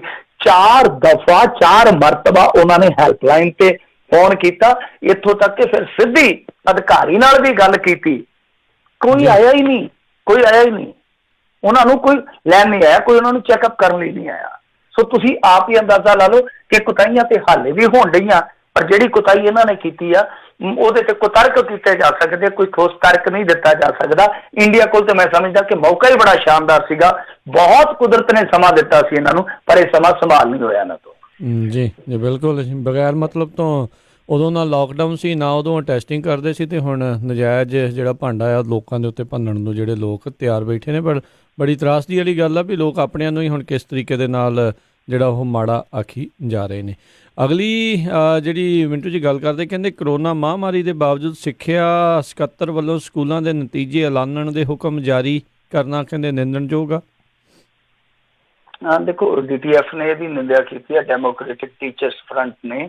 ਉਹ ਕਹਿੰਦੇ ਆ ਕਿ ਦੇਖੋ, ਇੱਕ ਪਾਸੇ ਤੇ ਕਰੋਨਾ ਮਹਾਂਮਾਰੀ ਦਾ ਜਿਹੜਾ ਪੂਰਾ ਜ਼ੋਰ ਆ, ਪ੍ਰਕੋਪ ਆ, ਇਹਦੇ ਵਿੱਚ ਤੁਸੀਂ ਨਤੀਜਾ ਐਲਾਨਣ ਦਾ ਜਿਹੜਾ ਹੁਕਮ ਦੇਈ ਜਾਂਦੇ ਜੇ, ਉਹ ਕਿਸ ਤਰ੍ਹਾਂ ਫਿੱਟ ਬੈਠੂਗਾ, ਕਿਸ ਤਰ੍ਹਾਂ ਸੈੱਟ ਬੈਠੂਗਾ? ਤਾਂ ਇਹਨਾਂ ਦਾ ਵੈਸੇ ਵੀ ਤੁਹਾਨੂੰ ਪਤਾ ਹੀ ਆ, ਕ੍ਰਿਸ਼ਨ ਕੁਮਾਰ ਦੇ ਨਾਲ ਚੱਲਦਾ ਹੀ ਰਹਿੰਦਾ ਛੱਤੀ ਦਾ ਅੰਕੜਾ, ਜਿਹੜੇ ਸਕੱਤਰ ਆ। ਤੇ ਉਹ ਕਹਿੰਦੇ ਆ ਕਿ ਹੁਣ ਗਰੁੱਪਾਂ ਦੇ ਵਿੱਚ ਮਤਲਬ ਕਿ WhatsApp ਸੁਨੇਹਾ ਰਾਹੀਂ ਜਿਹੜੇ ਪ੍ਰਿੰਸੀਪਲ ਆ ਜਾਂ ਸਕੂਲ ਮੁਖੀ ਆ, ਉਹਨਾਂ ਨੂੰ ਕਿਹਾ ਜਾ ਰਿਹਾ ਕਿ ਦਵਾ-ਦਵ ਨਾਲੇ ਤੇ ਨਵੇਂ ਦਾਖਲਿਆਂ ਵਾਸਤੇ ਵਿਦਿਆਰਥੀਆਂ ਦੇ ਮਾਪਿਆਂ ਨੂੰ ਫੋਨ ਕਰੋ, ਘਰੇਲੂ ਪ੍ਰੀਖਿਆਵਾਂ ਦੇ ਜਿਹੜੇ ਸਾਲਾਨਾ ਨਤੀਜੇ ਆ ਉਹਨਾਂ ਨੂੰ ਜਲਦੀ ਤੋਂ ਜਲਦੀ ਐਲਾਨ ਕਰ ਦਿਓ। ਤੇ ਕਹਿੰਦੇ ਆ ਕਿ ਦੇਖੋ, ਕਈ ਇਸ ਤਰ੍ਹਾਂ ਦੇ ਮਾਸਟਰ ਆ, ਕਈ ਇਸ ਤਰ੍ਹਾਂ ਦੇ ਟੀਚਰ ਆ ਜਿਹੜੇ ਕਿ ਬਾਹਰ ਡਿਊਟੀ ਤੇ ਗਏ ਹੋਏ ਆ, ਚਾਹੇ ਉਹ ਪੇਪਰ ਕਰਵਾਉਣ ਗਏ ਸਨ ਜਾਂ ਚੈਕਿੰਗ ਵਾਸਤੇ ਗਏ ਸਨ, ਤਾਂ ਜਿਹੜੇ ਉਹਨਾਂ ਦੇ ਵਿਸ਼ਿਆਂ ਦੇ ਪੇਪਰ ਆ ਉਹ ਉਹਨਾਂ ਦੀਆਂ ਅਲਮਾਰੀਆਂ 'ਚ ਪਏ ਆ। ਕਰਫਿਊ ਦੇ ਦੌਰ ਦੇ ਵਿੱਚ ਦੱਸੋ ਜਾ ਕੇ ਕਿਹੜਾ ਬੰਦਾ ਅਲਮਾਰੀਆਂ ਖੋਲੇ ਉੱਥੇ, ਜਾਂ ਤੇ ਸਾਨੂੰ ਪਾਸ ਵਗੈਰਾ ਦਿਓ। ਉਹ ਕਹਿੰਦੇ ਕਿ ਇਸ ਮਾਹੌਲ ਦੇ ਵਿੱਚ ਕੀ ਹੋ ਸਕਦਾ। ਤਾਂ ਬਹਰਹਾਲ ਇਹ ਇਹਨਾਂ ਦੀ ਸਮੱਸਿਆ ਹਮੇਸ਼ਾ ਹੀ ਤੁਹਾਨੂੰ ਪਤਾ ਹੀ ਰਹਿੰਦੀ ਹੈ। ਸਿੱਖਿਆ ਵਿਭਾਗ ਦੇ ਵਿੱਚ ਵੀ ਸਾਰਾ ਕੁਝ ਠੀਕ ਨਹੀਂ ਹੈ, ਹਮੇਸ਼ਾ ਸਾਰਾ ਕੁਝ ਠੀਕ ਰਹਿੰਦਾ ਵੀ ਨਹੀਂ ਹੈ। ਤਾਂ ਬਹਰਹਾਲ ਹੁਣ ਦੇਖੋ, ਜਾਂ ਤੇ ਇਹ ਕੋਈ ਆਨਲਾਈਨ ਪੜ੍ਹਾਈ ਦੀ ਵਿਵਸਥਾ ਕਰਨ, ਫਿਰ ਤੇ ਕੱਤੇ ਕਾਲੇ ਹੋਣ, ਫਿਰ ਤੇ ਆਪਾਂ ਵੀ ਕਹੀਏ ਕਿ ਹਾਂ ਭਾਈ ਕਰੋ, ਇਹਨਾਂ ਨੂੰ ਪਾਸ ਜਾਰੀ ਕਰੋ, ਇਹਨਾਂ ਵਾਸਤੇ ਜੋ ਵੀ ਹੋ ਸਕਦਾ ਮਾਸਟਰਾਂ ਵਾਸਤੇ ਕਰੋ। ਵੈਸੇ ਹੁਣ ਜੇ ਸਾਰਿਆਂ ਨੂੰ ਡਰ ਲੱਗਦਾ ਤਾਂ ਕੀ ਮਾਸਟਰਾਂ ਨੂੰ ਇਹੋ ਜਿਹਾ ਜੋਖਮ ਜਿਹੜਾ ਉਹ ਭਾਈ ਪਾਉਂਦਾ? ਸਭ ਤੋਂ ਵੱਡਾ ਸਵਾਲ ਹੈ। ਤੇ ਜੇ ਤੁਸੀਂ ਸੋਚ ਹੀ ਰਹੇ ਹੋ ਕਿ ਸਾਡੇ ਕੋਲ ਵਿਵਸਥਾ ਇਸ ਤਰ੍ਹਾਂ ਦੀ ਹੈਗੀ ਆ ਕਿ ਜਿਸ ਤਰ੍ਹਾਂ ਹੁਣ ਪ੍ਰਾਈਵੇਟ ਸਕੂਲ ਜਿਹੜੇ ਉਹ ਕਰੀ ਜਾ ਰਹੇ ਆ ਕਿ ਨਾ ਹੋਇਆ ਤੇ ਆਪਾਂ ਆਨਲਾਈਨ ਸਿਲੇਬਸ ਵਗੈਰਾ ਜਿਹੜਾ ਇਸ਼ੂ ਕਰਾਂਗੇ, ਉਸ ਤੋਂ ਬਾਅਦ ਚਲੋ ਜਿੰਨਾ ਵੀ ਹੋਇਆ ਆਨਲਾਈਨ ਜਿਹੜਾ ਪੜ੍ਹਾਵਾਂਗੇ, ਜਾਂ ਤਾਂ ਫਿਰ ਤੁਸੀਂ ਇਸ ਤਰ੍ਹਾਂ ਦਾ ਫੈਸਲਾ ਲੈ ਲਓ ਕਿ ਇਸ ਤੋਂ ਬਾਅਦ ਅਸੀਂ ਆਨਲਾਈਨ ਪੜ੍ਹਾਈ ਕਰਨੀ ਆ। ਤੇ ਜੇ ਫਿਰ ਨਹੀਂ ਹੈ ਤਾਂ ਹਾਲੇ ਥੋੜਾ ਜਿਹਾ ਇੰਤਜ਼ਾਰ ਕਰੋ। ਹੁਣ ਮਾਸਟਰ ਦੇਖੋ, ਜੇ ਕਿਸੇ ਦੇ ਘਰੇ ਕਰਨਗੇ ਫੋਨ ਕਿ ਹਾਂ ਭਾਈ ਇਸ ਤਰ੍ਹਾਂ ਕਰੋ, ਆਪਣਾ ਜਿਹੜਾ ਜਵਾਕ ਆ ਉਹ ਤੁਸੀਂ ਸਰਕਾਰੀ ਸਕੂਲ 'ਚ ਪਾਓ, ਤੇ ਉਹਨਾਂ ਨੇ ਤਾਂ ਸਭ ਤੋਂ ਪਹਿਲਾਂ ਅੱਗੋਂ ਟੁੱਟ ਕੇ ਪੈ ਜਾਣਾ ਮਾਸਟਰ ਨੂੰ ਕਿ ਤੇਰਾ ਜਵਾਕ ਕਿੱਥੇ ਆ, ਕਿ ਤੂੰ ਸਕੂਲ ਤੇ ਬਿਠਾਇਆ ਜਾ ਕੇ। ਤਾਂ 36 ਗੱਲਾਂ ਕਰਨਗੇ ਕਿ ਸਾਡੇ ਘਰੇ ਖੰਡ ਹੈ ਨਹੀਂ, ਸਾਡੇ ਘਰੇ ਪੱਤੀ ਹੈ ਨਹੀਂ, ਅਸੀਂ ਤੇ ਰੋਣ ਡਏ ਆ। ਹੁਣ ਕਿਹਨੂੰ ਰੋਣ ਡਏ, ਪਤਾ ਨਹੀਂ ਮੋਦੀ ਨੂੰ ਜਾਂ ਕੈਪਟਨ ਨੂੰ, ਕਿਹਨੂੰ ਕਹਿਣਾ ਅਗਲੇ ਨੇ। ਤਾਂ ਉਹੀ ਮਾਹੌਲ ਹੈ ਜਿਹੜਾ ਮੇਰੇ ਖਿਆਲ ਦੇ ਨਾਲ ਹਾਲੇ ਐਸਾ ਨਹੀਂ ਹੈ ਕਿ ਇਹਨਾਂ ਚੀਜ਼ਾਂ ਵੱਲ ਵਧਿਆ ਜਾਵੇ। ਹਾਂ, ਜੇ ਤੁਹਾਡੇ ਕੋਲ ਠੋਸ ਨੀਤੀ ਹੈ, ਠੋਸ ਪਾਲਿਸੀ ਹੈ ਕਿ ਤੁਸੀਂ ਆਨਲਾਈਨ ਪੜ੍ਹਾ ਸਕਦੇ ਹੋ ਗਰੀਬ ਬੱਚਿਆਂ ਨੂੰ, ਫਿਰ ਆਉਣ ਦਿਓ ਕੰਮ। ਜੀ ਜੀ ਜੀ। ਅਗਲੀ ਜਿਹੜੀ ਗੱਲ ਕਰੀਏ ਤਾਂ ਕਹਿੰਦੇ ਪੰਜਾਬ ਦੇ ਮੰਤਰੀ ਉਹ ਤਾਂ ਪਹਿਲਾਂ ਹੀ ਲੋਕਾਂ ਦੀ ਪਹੁੰਚ ਤੋਂ ਬਾਹਰ ਸੀਗੇ, ਕਰੋਨਾ ਨੇ ਹੋਰ ਦੂਰ ਕਰਤੇ ਲੱਗਦਾ। ਹਾਂਜੀ ਬਿਲਕੁਲ, ਉਹ ਜਿਹੜੇ ਸਾਡੇ ਸਿਹਤ ਮੰਤਰੀ ਸੀ ਉਹਨਾਂ ਨੇ ਤੇ ਸਭ ਤੋਂ ਪਹਿਲਾਂ ਹੀ ਫਟਾ ਲਾਤਾ ਸੀਗਾ ਗੇਟ ਤੇ। ਉਹ ਗਾਣਾ ਸੀਗਾ ਨਾ ਰਵਿੰਦਰ ਗਰੇਵਾਲ ਦਾ, ਕਾਤੋਂ ਗੇਟ ਤੇ ਲਿਖਾਇਆ ਵੈਲਕਮ, ਜੇ ਸੌਰੀ ਕਹਿ ਕੇ ਖਾਲੀ ਮੋੜਨਾ।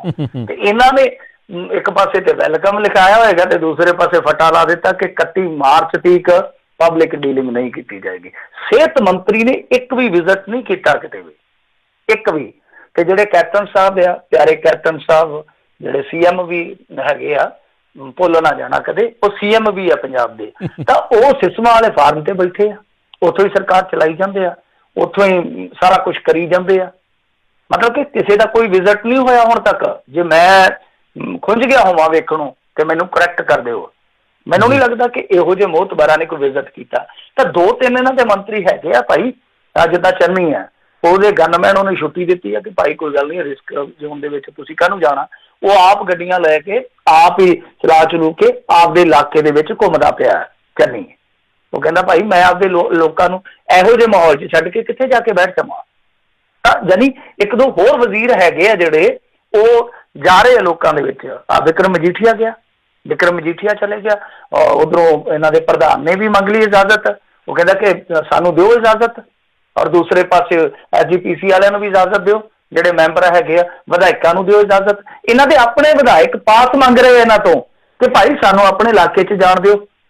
ਤਾਂ ਦੇਖੋ, ਮੈਂ ਇਹ ਗੱਲ ਕਹਿੰਦਾ ਕਿ ਜਿਸ ਤਰ੍ਹਾਂ ਆਪਾਂ ਨੂੰ ਆਪਦੇ ਜੀ ਪਿਆਰੇ ਹੁੰਦੇ ਆ ਜਾਂ ਆਪਾਂ ਆਪਣੇ ਜੀਆਂ ਨੂੰ ਪਿਆਰੇ ਹੁੰਦੇ ਆ, ਵਜ਼ੀਰ ਵੀ ਵਿਧਾਇਕ ਵੀ, ਚਾਹੇ ਉਹ ਆਪਾਂ ਉਹਨਾਂ ਨੂੰ ਆਲੋਚਨਾਤਮਕ ਤਰੀਕੇ ਨਾਲ ਲੈਂਦੇ ਆ, ਚਾਹੇ ਸਪੋਰਟ ਕਰਦੇ ਆ, ਉਹ ਵੀ ਕਿਸੇ ਨੂੰ ਪਿਆਰੇ ਨੇ। ਮੈਂ ਨਹੀਂ ਕਹਿੰਦਾ ਕਿ ਉਹਨਾਂ ਨੂੰ ਇੱਕਦਮ ਆਪਾਂ ਥੱਲੇ ਲੈ ਜਾਈਏ, ਕਿਉਂਕਿ ਇਹਦੇ ਵਿੱਚ ਇੱਕ ਚੀਜ਼ ਹੋਰ ਵੀ ਵੇਖੋਗੇ ਨਾ, ਜੇ ਕੋਈ ਮੰਤਰੀ ਜਾਊਗਾ, ਵਿਧਾਇਕ ਜਾਊਗਾ, ਉੱਥੇ ਹੋ ਸਕਦਾ ਭੀੜ ਵੀ ਹੋਵੇ। ਭੀੜ ਜ਼ਰੂਰੀ ਨਹੀਂ ਜੱਫੀਆਂ ਪਾਉਣ ਵਾਲੀ ਹੋਊਗੀ, ਉਹਨਾਂ ਨੂੰ ਤੱਤੀਆਂ ਠੰਡੀਆਂ ਸੁਣਾਉਣ ਵਾਲੀ ਹੋਏਗੀ। ਪਰ ਜਿੱਥੇ ਭੀੜ ਜਮਾ ਹੋਏਗੀ ਉੱਥੇ ਰਿਸਕ ਵਧੇਗਾ। ਸੋ ਕਹਿਣ ਦਾ ਭਾਵ ਇਹ ਆ ਕਿ ਇਸ ਪੱਖ ਤੋਂ ਵੀ ਦੇਖਣਾ ਪਏਗਾ। ਪਰ ਦੂਸਰੇ ਪਾਸੇ ਇੱਕ ਚੀਜ਼ ਜਿਹੜੀ ਆ ਉਹ ਵੇਖਣ ਵਾਲੀ ਆ ਕਿ ਇਹਨਾਂ ਬੰਦਿਆਂ ਨੂੰ ਜਿਹੜੇ ਚੰਡੀਗੜ੍ਹ ਬੈਠੇ ਆ, ਉਹਨਾਂ ਨੂੰ ਇਹਨਾਂ ਦੀਆਂ ਪਾਰਟੀਆਂ, ਚਾਹੇ ਉਹ ਕਾਂਗਰਸ ਵਾਲੇ ਹੋਣ, ਚਾਹੇ ਅਕਾਲੀ ਹੋਣ, ਚਾਹੇ ਆਮ ਆਦਮੀ ਪਾਰਟੀ ਵਾਲੇ, ਤਾਂ ਉਹਨਾਂ ਨੂੰ ਆਪਣੇ ਇਲਾਕਿਆਂ 'ਚ ਕਿਉਂ ਨਹੀਂ ਘੱਲਿਆ ਜਾ ਰਿਹਾ? ਹੈਡਕੁਆਟਰ ਤੇ ਤਾਂ ਬੈਠ ਸਕਦੇ ਆ ਨਾ ਕਿ ਹਾਂ ਅਸੀਂ ਸਿਵਲ ਪ੍ਰਸ਼ਾਸਨ ਨੂੰ ਦੇਖ ਸਕਦੇ ਹਾਂ, ਪੁਲਿਸ ਨੂੰ ਦੇਖ ਸਕਦੇ ਹਾਂ ਕੀ ਕਰਦੇ ਆ, ਲੋਕਾਂ ਨੂੰ ਅਸੀਂ ਦੇਖ ਸਕਦੇ ਹਾਂ ਕਿ ਲੋਕਾਂ ਦੀਆਂ ਕੀ ਮੁਸੀਬਤਾਂ ਨੇ। ਤਾਂ ਮੇਰੇ ਖਿਆਲ ਦੇ ਨਾਲ ਇਹ ਜ਼ਰੂਰ ਹੋਣਾ ਚਾਹੀਦਾ। ਹਾਂ ਠੀਕ ਆ, ਉਹਨਾਂ ਦੀ ਸੇਫਟੀ ਜਿਹੜੀ ਆ ਉਹ ਸਭ ਤੋਂ ਪਹਿਲਾਂ ਹੋਣੀ ਚਾਹੀਦੀ ਆ। ਉਹਨਾਂ ਨੂੰ ਆਪਣਾ ਖਿਆਲ ਸਭ ਤੋਂ ਪਹਿਲਾਂ ਹੋਣਾ ਚਾਹੀਦਾ। ਉਹਨਾਂ ਦਾ ਹੱਕ ਵੀ, ਉਹਨਾਂ ਦੇ ਜੀਆਂ ਦਾ ਵੀ ਹੱਕ ਆ। ਪਰ ਇਹ ਆ ਕਿ ਨਿਗਰਾਨੀ ਵਾਸਤੇ ਤਾਂ ਘੱਟੋ ਘੱਟ ਹੈਡਕੁਆਟਰਾਂ 'ਚ ਬੈਠਣ ਨਾ ਕੇ। ਹੁਣ ਲੋਕ ਜਿਹੜੇ ਆ ਉਹ ਸਭ ਤੋਂ ਪਹਿਲਾਂ ਕਿਹਦੇ ਕੋਲ ਜਾਂਦੇ? ਸਰਪੰਚ ਕੋਲੇ, ਉਸ ਤੋਂ ਬਾਅਦ ਚੇਅਰਮੈਨ ਹੋ ਗਿਆ, ਉਸ ਤੋਂ ਬਾਅਦ ਵਿਧਾਇਕ ਜਿਹੜਾ। ਤੇ ਜੇ ਹੁਣ ਸਰਪੰਚ ਵੀ ਗੱਲ ਸੁਣ, ਸਰਪੰਚ ਤੇ ਆਪ ਜਿਹੜੇ ਅਕਾਲੀ ਆ ਖਾਸ ਤੌਰ ਤੇ ਵਿਚਾਰੇ, ਉਹ ਕਹਿੰਦੇ ਕਿ ਭਰਾਵੋ ਅਸੀਂ ਤੇ ਨਾਲ ਹੀ ਸਰਪੰਚ ਰਹਿ ਗਏ ਆ, ਕੁਝ ਵੀ ਨਹੀਂ। ਜਿਹੜੇ ਕਾਂਗਰਸੀ ਸਰਪੰਚ ਆ ਉਹਨਾਂ ਚੋਂ ਕੁਝ ਹੋਣਗੇ ਜਿਹੜੇ ਜਦੋਜਹਿਦ ਕਰਦੇ ਪਏ ਆ, ਪਰ ਹਾਲ ਦੀ ਘੜੀ ਜਿਹੜੀ ਜ਼ਰੂਰਤ ਇੱਕ ਵਿਧਾਇਕ ਦੀ ਆ ਉਹ ਇਲਾਕਿਆਂ ਦੇ ਵਿੱਚ ਕਿਤੇ ਨਾ ਕਿਤੇ ਰੜਕਦੀ ਆ। ਤਾਂ ਵਿਧਾਇਕ ਜਿਹੜੇ ਆ ਪਬਲਿਕ ਦੇ ਵਿੱਚ ਬੇਸ਼ੱਕ ਨਾ ਆਉਣ, ਪਰ ਘੱਟੋ ਘੱਟ ਨਿਗਰਾਨੀ ਤੇ ਤਾਂ ਆ ਕੇ ਬੈਠਣ ਨਾ। ਜੀ ਜੀ ਬਿਲਕੁਲ, ਲੋਕਾਂ ਦੇ ਵਿੱਚ ਭਰੋਸਾ ਜਿਹੜਾ ਉਹ ਬਣਾ ਕੇ ਰੱਖਣ, ਕਿਉਂਕਿ ਇਸ ਟਾਈਮ ਸਭ ਤੋਂ ਜ਼ਿਆਦਾ ਜਿਹੜਾ ਲੋਕਾਂ ਦੇ ਵਿੱਚ ਡਰ ਨੇ ਜਿਹੜਾ ਆ ਉਹ ਮਾਰ ਕੀਤੀ ਆ। ਅਤੇ ਜੇ ਭਰੋਸਾ ਇਹ ਲੋਕ ਆ ਕੇ ਦਿਵਾਉਂਦੇ ਆ ਤਾਂ ਕਿਤੇ ਨਾ ਕਿਤੇ ਦੇਖੋ ਨਿਕਲ ਤਾਂ ਜਾਣਾ ਹੈ ਸਾਰਾ ਕੁਝ। ਇੱਕ ਦੂਜੇ ਦਾ ਸਾਥ ਦੇਣ ਦੀ ਜਿਹੜੀ ਹੁਣ ਵੱਧ ਤੋਂ ਵੱਧ ਜ਼ਰੂਰਤ ਹੈਗੀ ਆ। ਅਤੇ ਮਿੰਟੂ ਜੀ ਬਹੁਤ ਸਾਰੇ ਲੋਕ ਵੀ ਜਿਹੜੇ ਆ ਕਈ ਪੁੱਛ ਰਹੇ ਆ ਵੀ ਕਿਸਾਨਾਂ ਦੇ ਲਈ ਕੋਈ ਰਾਹਤ ਇਸ ਮਾਮਲੇ ਦੇ ਵਿੱਚ ਆਊਗੀ? ਹੁਣ ਕਰਫਿਊ ਲੱਗਾ ਬੜਾ ਜਿਹੜੀ ਪ੍ਰੋਬਲਮ ਆ, ਅਤੇ ਪੰਜਾਬ ਸਰਕਾਰ ਨੇ ਉੱਦਾਂ ਕਹਿੰਦੇ ਕਿਸਾਨਾਂ ਨੂੰ ਕਣਕ ਖਰੀਦਣ ਦਾ ਭਰੋਸਾ ਦਿੱਤਾ ਹੈ, ਇਹਨਾਂ ਨੂੰ ਵਾਢੀ ਕਰਨ ਦਿੱਤੀ ਜਾਊਗੀ ਉੱਦਾਂ ਪਹਿਲਾਂ? ਦੇਖੋ ਕਿਸਾਨਾਂ ਨੂੰ ਹੁਣ ਭਰੋਸਾ ਹੀ ਦਿੱਤਾ ਇਹਨਾਂ ਨੇ ਕਿ ਤੁਸੀਂ ਭਾਈ ਆਪਦੀਆਂ ਕਣਕਾਂ ਵੱਢ ਲਓ, ਫਿਰ ਉਹਨਾਂ ਨੂੰ ਸਟੋਰ ਕਰ ਲਓ, ਫਿਰ ਵਾਰੀ ਨਾਲ ਅਸੀਂ ਕਣਕ ਖਰੀਦਾਂਗੇ ਉਸੇ ਤਰ੍ਹਾਂ ਹੀ ਜਿਸ ਤਰ੍ਹਾਂ ਅਸੀਂ ਅੱਗੇ ਖਰੀਦਦੇ ਹਾਂ। ਤਾਂ ਕਿਸਾਨਾਂ ਵਾਸਤੇ ਨਰਿੰਦਰ ਮੋਦੀ ਦੀ ਸਰਕਾਰ ਨੇ ਜ਼ਰੂਰ ਕਿਹਾ ਵਾ ਕਿ ਵੇਖੋ ਜੀ ਅਸੀਂ ਤੁਹਾਨੂੰ 2-2000 ਰੁਪਈਆ ਜਿਹੜਾ ਪਾਉਂਦੇ ਆ 3 ਕਿਸ਼ਤਾਂ 'ਚ, ਉਹ ਐਤਕੀ ਤੁਹਾਨੂੰ ਅਗੇਤਾ ਪਾ ਦਿੰਦੇ ਆ। 2000 ਦੀ ਉਹਨਾਂ ਨੇ ਇਮਦਾਦ ਕੀਤੀ ਹੈ ਕਿਸਾਨਾਂ ਦੀ। ਤਾਂ ਇਹ ਇੱਕ ਪੈਕੇਜ ਹੈ ਉਹਨਾਂ ਵਾਸਤੇ। ਇਹਨੂੰ ਤੁਸੀਂ ਹੁਣ ਵੱਡਾ ਗਿਣਦੇ ਹੋ, ਛੋਟਾ ਗਿਣਦੇ ਹੋ, ਨਿੱਕਾ ਗਿਣਦੇ ਹੋ, ਮੋਟਾ ਗਿਣਦੇ ਹੋ, ਮੈਨੂੰ ਪਤਾ ਨਹੀਂ ਹੈ, ਪਰ ਤੁਹਾਡੀ ਇਨਫੋਰਮੇਸ਼ਨ ਵਾਸਤੇ ਮੈਂ ਦੱਸਦਾ। ਪੰਜਾਬ ਸਰਕਾਰ ਨੇ ਕੋਈ ਹਾਲ ਦੀ ਘੜੀ ਸਪੈਸ਼ਲੀ ਕੋਈ ਕਿਸਾਨਾਂ ਵਾਸਤੇ ਕੋਈ ਵੱਡਾ ਕੁਝ ਪ੍ਰੋਗਰਾਮ ਨਹੀਂ ਉਲੀਕਿਆ। ਹਾਂ, ਉਹਨਾਂ ਨੇ ਇਹ ਜ਼ਰੂਰ ਕਿਹਾ ਕਿ ਵਾਢੀ ਜਿਹੜੀ ਤੁਸੀਂ ਇੱਕ ਫਿਕਰਮੰਦੀ ਨਾਲ ਦੇਖਦੇ ਹੋ ਕਿ ਵਾਢੀ ਪਤਾ ਨਹੀਂ ਹੋਣੀ ਹੈ ਜਾਂ ਨਹੀਂ, ਵਾਢੀ ਹੋਊਗੀ। ਖਰੀਦ ਇਹਨਾਂ ਨੇ 15 ਤੋਂ ਬਾਅਦ ਕਰਨ ਦਾ ਐਲਾਨ ਕਰ ਦਿੱਤਾ ਹੈ। ਤਾਂ ਇੱਕ ਤੇ ਇਹ ਆ ਕਿ ਵਾਢੀ ਜਿਹੜੀ ਪਛੜ ਕੇ ਹੋਊਗੀ। ਪਛੜ ਕੇ ਵਾਢੀ ਹੋਣ ਦਾ ਮਤਲਬ ਇਹ ਆ ਕਿ ਨਰਮੇ ਵਾਲਾ ਰਕਬਾ ਘੱਟ ਜਾਊਗਾ, ਨਰਮਾ ਬੀਜ ਨਹੀਂ ਹੋਣਾ ਜਿੰਨੀ ਵਾਢੀ ਪਛੜੇਗੀ। ਸੋ ਨਰਮੇ ਵਾਲਾ ਇਲਾਕਾ ਘਟੂਗਾ, ਰਕਬਾ ਘਟੂਗਾ। ਫਿਰ ਮੰਨ ਲਓ ਜੇ ਮੌਸਮ ਗੜਬੜਾ ਜਾਂਦਾ ਤਾਂ ਫਿਰ ਬਹੁਤ ਵੱਡੀ ਵਿਪਤਾ ਹੋਏਗੀ। ਹੁਣ ਮੰਡੀਆਂ ਦੇ ਵਿੱਚ ਸਿਸਟਮ ਇਹ ਕਹਿੰਦੇ ਆ ਕਿ ਤੁਸੀਂ ਪਰਚੀਆਂ ਤੁਹਾਨੂੰ ਦੇਵਾਂਗੇ, ਤੁਸੀਂ ਵਾਰੀ ਨਾਲ ਕਣਕ ਲਿਆਉਣੀ ਆ। ਤਾਂ ਤੁਹਾਨੂੰ ਪਤਾ ਇੰਨੀ ਕਣਕ ਦੇਖੋ, ਕਈ ਜਿਹੜੇ ਘਰ ਆ ਉਹਨਾਂ ਦੇ ਕੋਲ 10-20 ਕਿੱਲੇ ਜ਼ਮੀਨ ਆਪਣੇ ਆਮ ਹੀ ਆ। ਕਿਸਾਨ ਇਸ ਤਰ੍ਹਾਂ 20-25% ਹੋਣਗੇ ਜਿਨ੍ਹਾਂ ਦੇ ਕੋਲ 20 ਕਿੱਲੇ 15 ਕਿੱਲੇ ਕਣਕ ਹੁੰਦੀ ਹੈ ਆਰਾਮ ਨਾਲ। ਆਪਣੇ ਪੰਜਾਬ ਦੇ ਵਿੱਚ 20-25% ਘਰ ਇਸ ਤਰ੍ਹਾਂ ਦੇ ਹੋਣਗੇ। ਤਾਂ ਇੰਨੀ ਕਣਕ ਕਿੱਥੇ ਸਟੋਰ ਕਰਨਗੇ? ਫਿਰ ਮੀਂਹ ਕਣੀ ਆ ਕੇ ਕੀ ਤੁਸੀਂ ਤਰਪਾਲਾਂ ਦਿਓਗੇ ਉਹਨਾਂ ਨੂੰ? ਤਾਂ ਇਹ ਬਹੁਤ ਵੱਡੀ ਆਉਣ ਵਾਲੇ ਸਮੇਂ ਦੇ ਵਿੱਚ ਚੁਣੌਤੀ ਰਹੇਗੀ ਕਿਸਾਨਾਂ ਲਈ ਵੀ, ਸਰਕਾਰ ਵਾਸਤੇ ਵੀ। ਕਿਉਂਕਿ ਦੇਖੋ ਕਿਸਾਨਾਂ ਵਾਸਤੇ ਤਾਂ ਚੁਣੌਤੀ ਆ ਕਿ ਪੱਕਿਆ ਜਿਹੜਾ ਉਹਨਾਂ ਨੇ ਭਾਂਡਾ ਆਪਦਾ ਉਹ ਬਚਾਉਣਾ ਕਿ ਕਿਤੇ ਟੁੱਟ ਨਾ ਜਾਵੇ। ਤਾਂ ਸਰਕਾਰ ਜਿਹੜੀ ਹੈ ਉਹਦੇ ਵਾਸਤੇ ਵੀ ਚੁਣੌਤੀ ਰਹੇਗੀ ਕਿ ਕੀ ਤੁਸੀਂ ਕਿਸਾਨਾਂ ਨੂੰ ਇਸ ਪਾਲਿਸੀ ਤੇ ਸੰਤੁਸ਼ਟ ਕਰ ਪਾਓਗੇ। ਜੀ ਜੀ ਜੀ ਬਿਲਕੁਲ। ਅਤੇ ਇੱਥੇ ਇੱਕ ਆਪਾਂ ਛੋਟੀ ਜਿਹੀ ਬ੍ਰੇਕ ਲੈਂਦੇ ਹਾਂ ਸਰੋਤਿਓ। ਅਤੇ ਜੇ ਤੁਸੀਂ ਵੀ ਕੁਛ ਸਵਾਲ ਪੁੱਛਣਾ ਚਾਹੁੰਦੇ ਹੋ ਮਿੰਟੂ ਜੀ ਨੂੰ ਤਾਂ ਕਾਲ ਕਰ ਸਕਦੇ ਹੋ। ਨੰਬਰ ਹੈਗਾ 408-272-5200 4082725200 ਦੇ ਉੱਤੇ। ਅਤੇ ਇੱਕ ਛੋਟੀ ਜਿਹੀ ਬ੍ਰੇਕ, ਅਤੇ ਬ੍ਰੇਕ ਤੋਂ ਬਾਅਦ ਮੁੜ ਫਿਰ ਵਾਪਸ ਹਾਜ਼ਰ ਹੁੰਦੇ ਹਾਂ। ਅਤੇ ਤੁਸੀਂ ਵੀ ਆਪਣੇ ਜਿਹੜੇ ਸਵਾਲ ਮਿੰਟੂ ਜੀ ਨੂੰ ਪੁੱਛ ਸਕਦੇ ਹੋ। ਅਤੇ ਮਿਲਦੇ ਹਾਂ ਬ੍ਰੇਕ ਤੋਂ ਬਾਅਦ 'ਚ।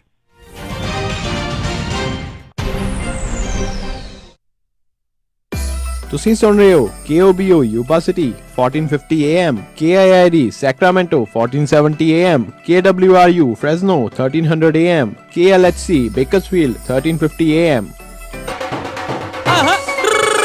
मैं क्या जी बड़े खुश हूँ। ਉਹ ਖੁਸ਼ ਕਿਉਂ ਨਾ ਹੋਵਾਂ ਸੋਹਣੀਏ, ਟਰੱਕ ਐਕਸ ਵਾਲਿਆਂ ਨੇ ਤਾਂ ਕਮਾਲ ਹੀ ਕਰਤੀ। ਇੰਨੀ ਵਧੀਆ ਤੇ ਸਿੰਪਲ ਇਲੈਕਟ੍ਰੋਨਿਕ ਲੌਗਬੁੱਕ ਬਣਾਈ ਆ A ਬੋਰਡ ਤੇ ELD। ਜਿਹਨੇ ਕਦੀ ਸਮਾਰਟਫੋਨ, ਆਈਫੋਨ ਤੇ ਟੈਬਲੇਟ ਨਹੀਂ ਚਲਾਈ, ਉਹ ਵੀ ਇਹਨੂੰ ਬਹੁਤ ਹੀ ਆਸਾਨ ਤਰੀਕੇ ਨਾਲ ਚਲਾ ਸਕਦਾ। ਤੇ ਸਭ ਤੋਂ ਵੱਡੀ ਗੱਲ ਇਹਨਾਂ ਦੀ 24/7 ਸਪੋਰਟ। ਜਦੋਂ ਮਰਜ਼ੀ ਕਾਲ ਕਰੋ ਉਸੇ ਟਾਈਮ ਹੀ ਪ੍ਰੋਬਲਮ ਹੱਲ। ਵਧੇਰੀ ਜਾਣਕਾਰੀ ਲਈ ਕੰਟੈਕਟ ਕਰੋ 6506000008।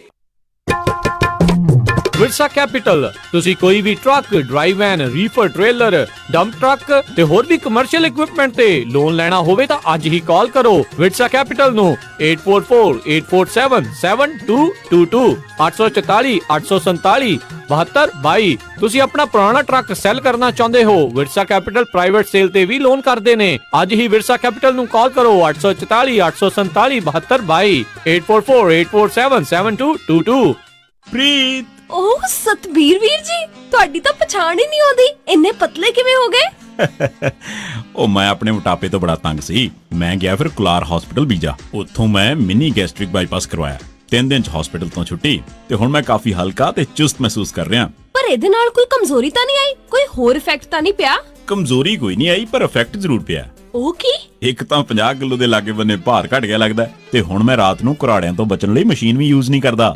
ਕੁਲਾਰ ਹਸਪੀਟਲ। ਜੇਕਰ ਤੁਸੀਂ ਵੀ ਮੋਟਾਪਾ ਜਾਂ ਮੋਟਾਪੇ ਨਾਲ ਸੰਬੰਧਿਤ ਬਿਮਾਰੀਆਂ ਤੋਂ ਪਰੇਸ਼ਾਨ ਹੋ ਤਾਂ ਇੱਕ ਵਾਰ ਜ਼ਰੂਰ ਪਹੁੰਚੋ। ਅਮਰੀਕਾ ਦੇ number 1 MGB surgeon doctor Robert Rutledge ਵੱਲੋਂ ਸਰਟੀਫਾਈਡ ਡਾਕਟਰ KS ਕੁਲਾਰ ਦੁਆਰਾ ਚਲਾਇਆ ਜਾ ਰਿਹਾ centre Kular hospital, GT road, Bija, Khanna. Call 9878090001 98780 90001 और विजिट www.kularhospital.com। ਅੱਛਾ ਗੱਲ ਸੁਣ, ਮੇਰੀ ਸ਼ੂਗਰ ਵੀ ਠੀਕ ਹੈ ਤੇ ਇਨਸੂਲਿਨ ਵੀ ਬੰਦ ਹੋ ਗਈ। ਭਾਜੀ ਨਵੇਂ ਟਰੱਕ ਦੀਆਂ ਮੁਬਾਰਕਾਂ, ਬੜਾ ਸ਼ਾਨਦਾਰ ਆ। ਬਸ ਜੀ ਕੱਲ ਹੀ ਸੈਲਮਾ ਟਰੱਕ ਐਂਡ ਟ੍ਰੇਲਰ ਸੇਲਜ਼ ਸੈਲਮੇ ਵਾਲਿਆਂ ਤੋਂ ਲੈ ਕੇ ਆਂਦਾ। ਉਹਨਾਂ ਨੇ ਇੰਨੀ ਵਧੀਆ ਡੀਲ ਦਿੱਤੀ, ਮੇਰੇ ਕੋਲੋਂ ਨਾ ਹੀ ਨਹੀਂ ਹੋਈ। ਤੁਹਾਡੇ ਪੁਰਾਣੇ ਟਰੱਕ ਦਾ ਕੀ ਬਣਿਆ? ਉਹਨੂੰ ਤਾਂ ਮੈਂ ਵਧੀਆ ਕੀਮਤ ਤੇ ਟ੍ਰੇਡ ਕਰ ਲਿਆ। ਮੈਂ ਵੀ ਨਵਾਂ ਟਰੱਕ ਲੈਣ ਬਾਰੇ ਸੋਚ ਰਿਹਾ ਆ। ਜਦੋਂ ਦੀਆਂ ELDਆਂ ਲੱਗੀਆਂ ਆ, ਡਰਾਈਵਰਾਂ ਦੀ ਤੇ ਕਮਾਈ ਨਹੀਂ ਹੁੰਦੀ। ਫੇਰ ਤਾਂ ਤੂੰ ਇਹਨਾਂ ਕੋਲ ਹੀ ਜਾ। ਇਹਨਾਂ ਕੋਲ ਟਰੱਕ ਐਂਡ ਟ੍ਰੇਲਰਸ ਦੀ ਬਹੁਤ ਵੱਡੀ ਇਨਵੈਂਟਰੀ ਆ ਤੇ ਨਾਲੇ ਟਰੱਕ ਫੈਕਟਰੀ ਵਾਰੰਟੀ ਨਾਲ ਆਉਂਦੇ ਨੇ, ਕਿਉਂਕਿ ਇਹ ਟਰੱਕ ਬੈਂਕ ਜਾਂ ਆਕਸ਼ਨ ਤੋਂ ਨਹੀਂ ਲੈਂਦੇ। ਕੀ ਇਹਨਾਂ ਕੋਲ ਆਟੋਮੈਟਿਕ ਟਰੱਕ ਵੀ ਨੇ? ਓਏ ਬਹੁਤ ਨੇ, ਪਰ ਮੇਰਾ ਕ੍ਰੈਡਿਟ ਚੰਗਾ ਨਹੀਂ। ਉਹ ਫਿਕਰ ਨਾ ਕਰ, ਇਹਨਾਂ ਕੋਲ ਨੋ ਕ੍ਰੈਡਿਟ ਤੇ ਬੈਡ ਕ੍ਰੈਡਿਟ ਵਾਲਿਆਂ ਲਈ ਵੀ ਬਹੁਤ ਪ੍ਰੋਗਰਾਮ ਨੇ। ਹੋਰ ਡੀਲਰਾਂ ਵਾਂਗ $3-4 ਵਾਧੂ ਫੀਸਾਂ ਨਹੀਂ ਲਾਉਂਦੇ। ਫਿਰ ਤਾਂ ਮੈਂ ਕੱਲ ਹੀ ਜਾਣਾ ਆ। Selma truck and trailer sales 10604 east mountain view, Selma Valero ਦੇ ਪਿੱਛੇ। ਹਫਤੇ ਦੇ 7 ਦਿਨ ਖੁੱਲੇ ਰਹਿੰਦੇ ਨੇ। ਹੋਰ ਜਾਣਕਾਰੀ ਲਈ ਕਾਲ ਨਵਪ੍ਰੀਤ ਸਿੰਘ ਜਾਂ ਅਮੀਰ ਕਬਾਨੀ 5599052166 508-905-2166। ਵੇਰਕਾ ਵਾਲੇ ਹੁਣ ਲੈ ਕੇ ਆਏ ਹਨ 6 ਖਾਨਿਆਂ ਵਾਲੀਆਂ ਪਲੇਟਸ, ਜਿਹੜੀਆਂ ਕਿ ਖਾਸ ਤੌਰ ਤੇ ਕਾਰਨ ਦੇ ਨਾਲ ਤਿਆਰ ਕੀਤੀਆਂ ਗਈਆਂ ਹਨ ਤੇ ਇਹਨਾਂ ਦਾ ਤੁਹਾਡੀ ਸਿਹਤ ਤੇ ਕੋਈ ਵੀ ਮਾੜਾ ਅਸਰ ਨਹੀਂ ਹੋਵੇਗਾ। ਇਹਨਾਂ ਪਲੇਟਾਂ ਦੇ ਖਾਨੇ ਬੜੇ ਡੂੰਘੇ ਹਨ ਅਤੇ ਪਲੇਟਾਂ ਬੜੀਆਂ ਮਜ਼ਬੂਤ ਹਨ। ਕਿਸੇ ਵੀ ਤਰ੍ਹਾਂ ਦੀ ਕੇਟਰਿੰਗ, ਅਖੰਡ ਪਾਠ ਸਾਹਿਬ ਜਾਂ ਘਰ ਦੇ ਵਿੱਚ ਹੋਵੇ ਕੋਈ ਵੀ ਪਾਰਟੀ, ਤਾਂ ਅੱਜ ਹੀ ਲੈ ਕੇ ਆਓ ਵੇਰਕਾ ਵਾਲਿਆਂ ਤੋਂ 6 ਖਾਨਿਆਂ ਵਾਲੀਆਂ ਪਲੇਟਾਂ। ਵਧੇਰੇ ਜਾਣਕਾਰੀ ਲਈ ਗੱਲ ਕਰ ਸਕਦੇ ਹੋ 408-292-0500 4082920500। ਤੁਸੀਂ ਸੁਣ ਰਹੇ ਹੋ Punjabi radio USA, KOBO Yuba city 1450 AM, KIID Sacramento 1470 AM, KWRU Fresno 1300 AM, KLHC Bakersfield 1350 AM।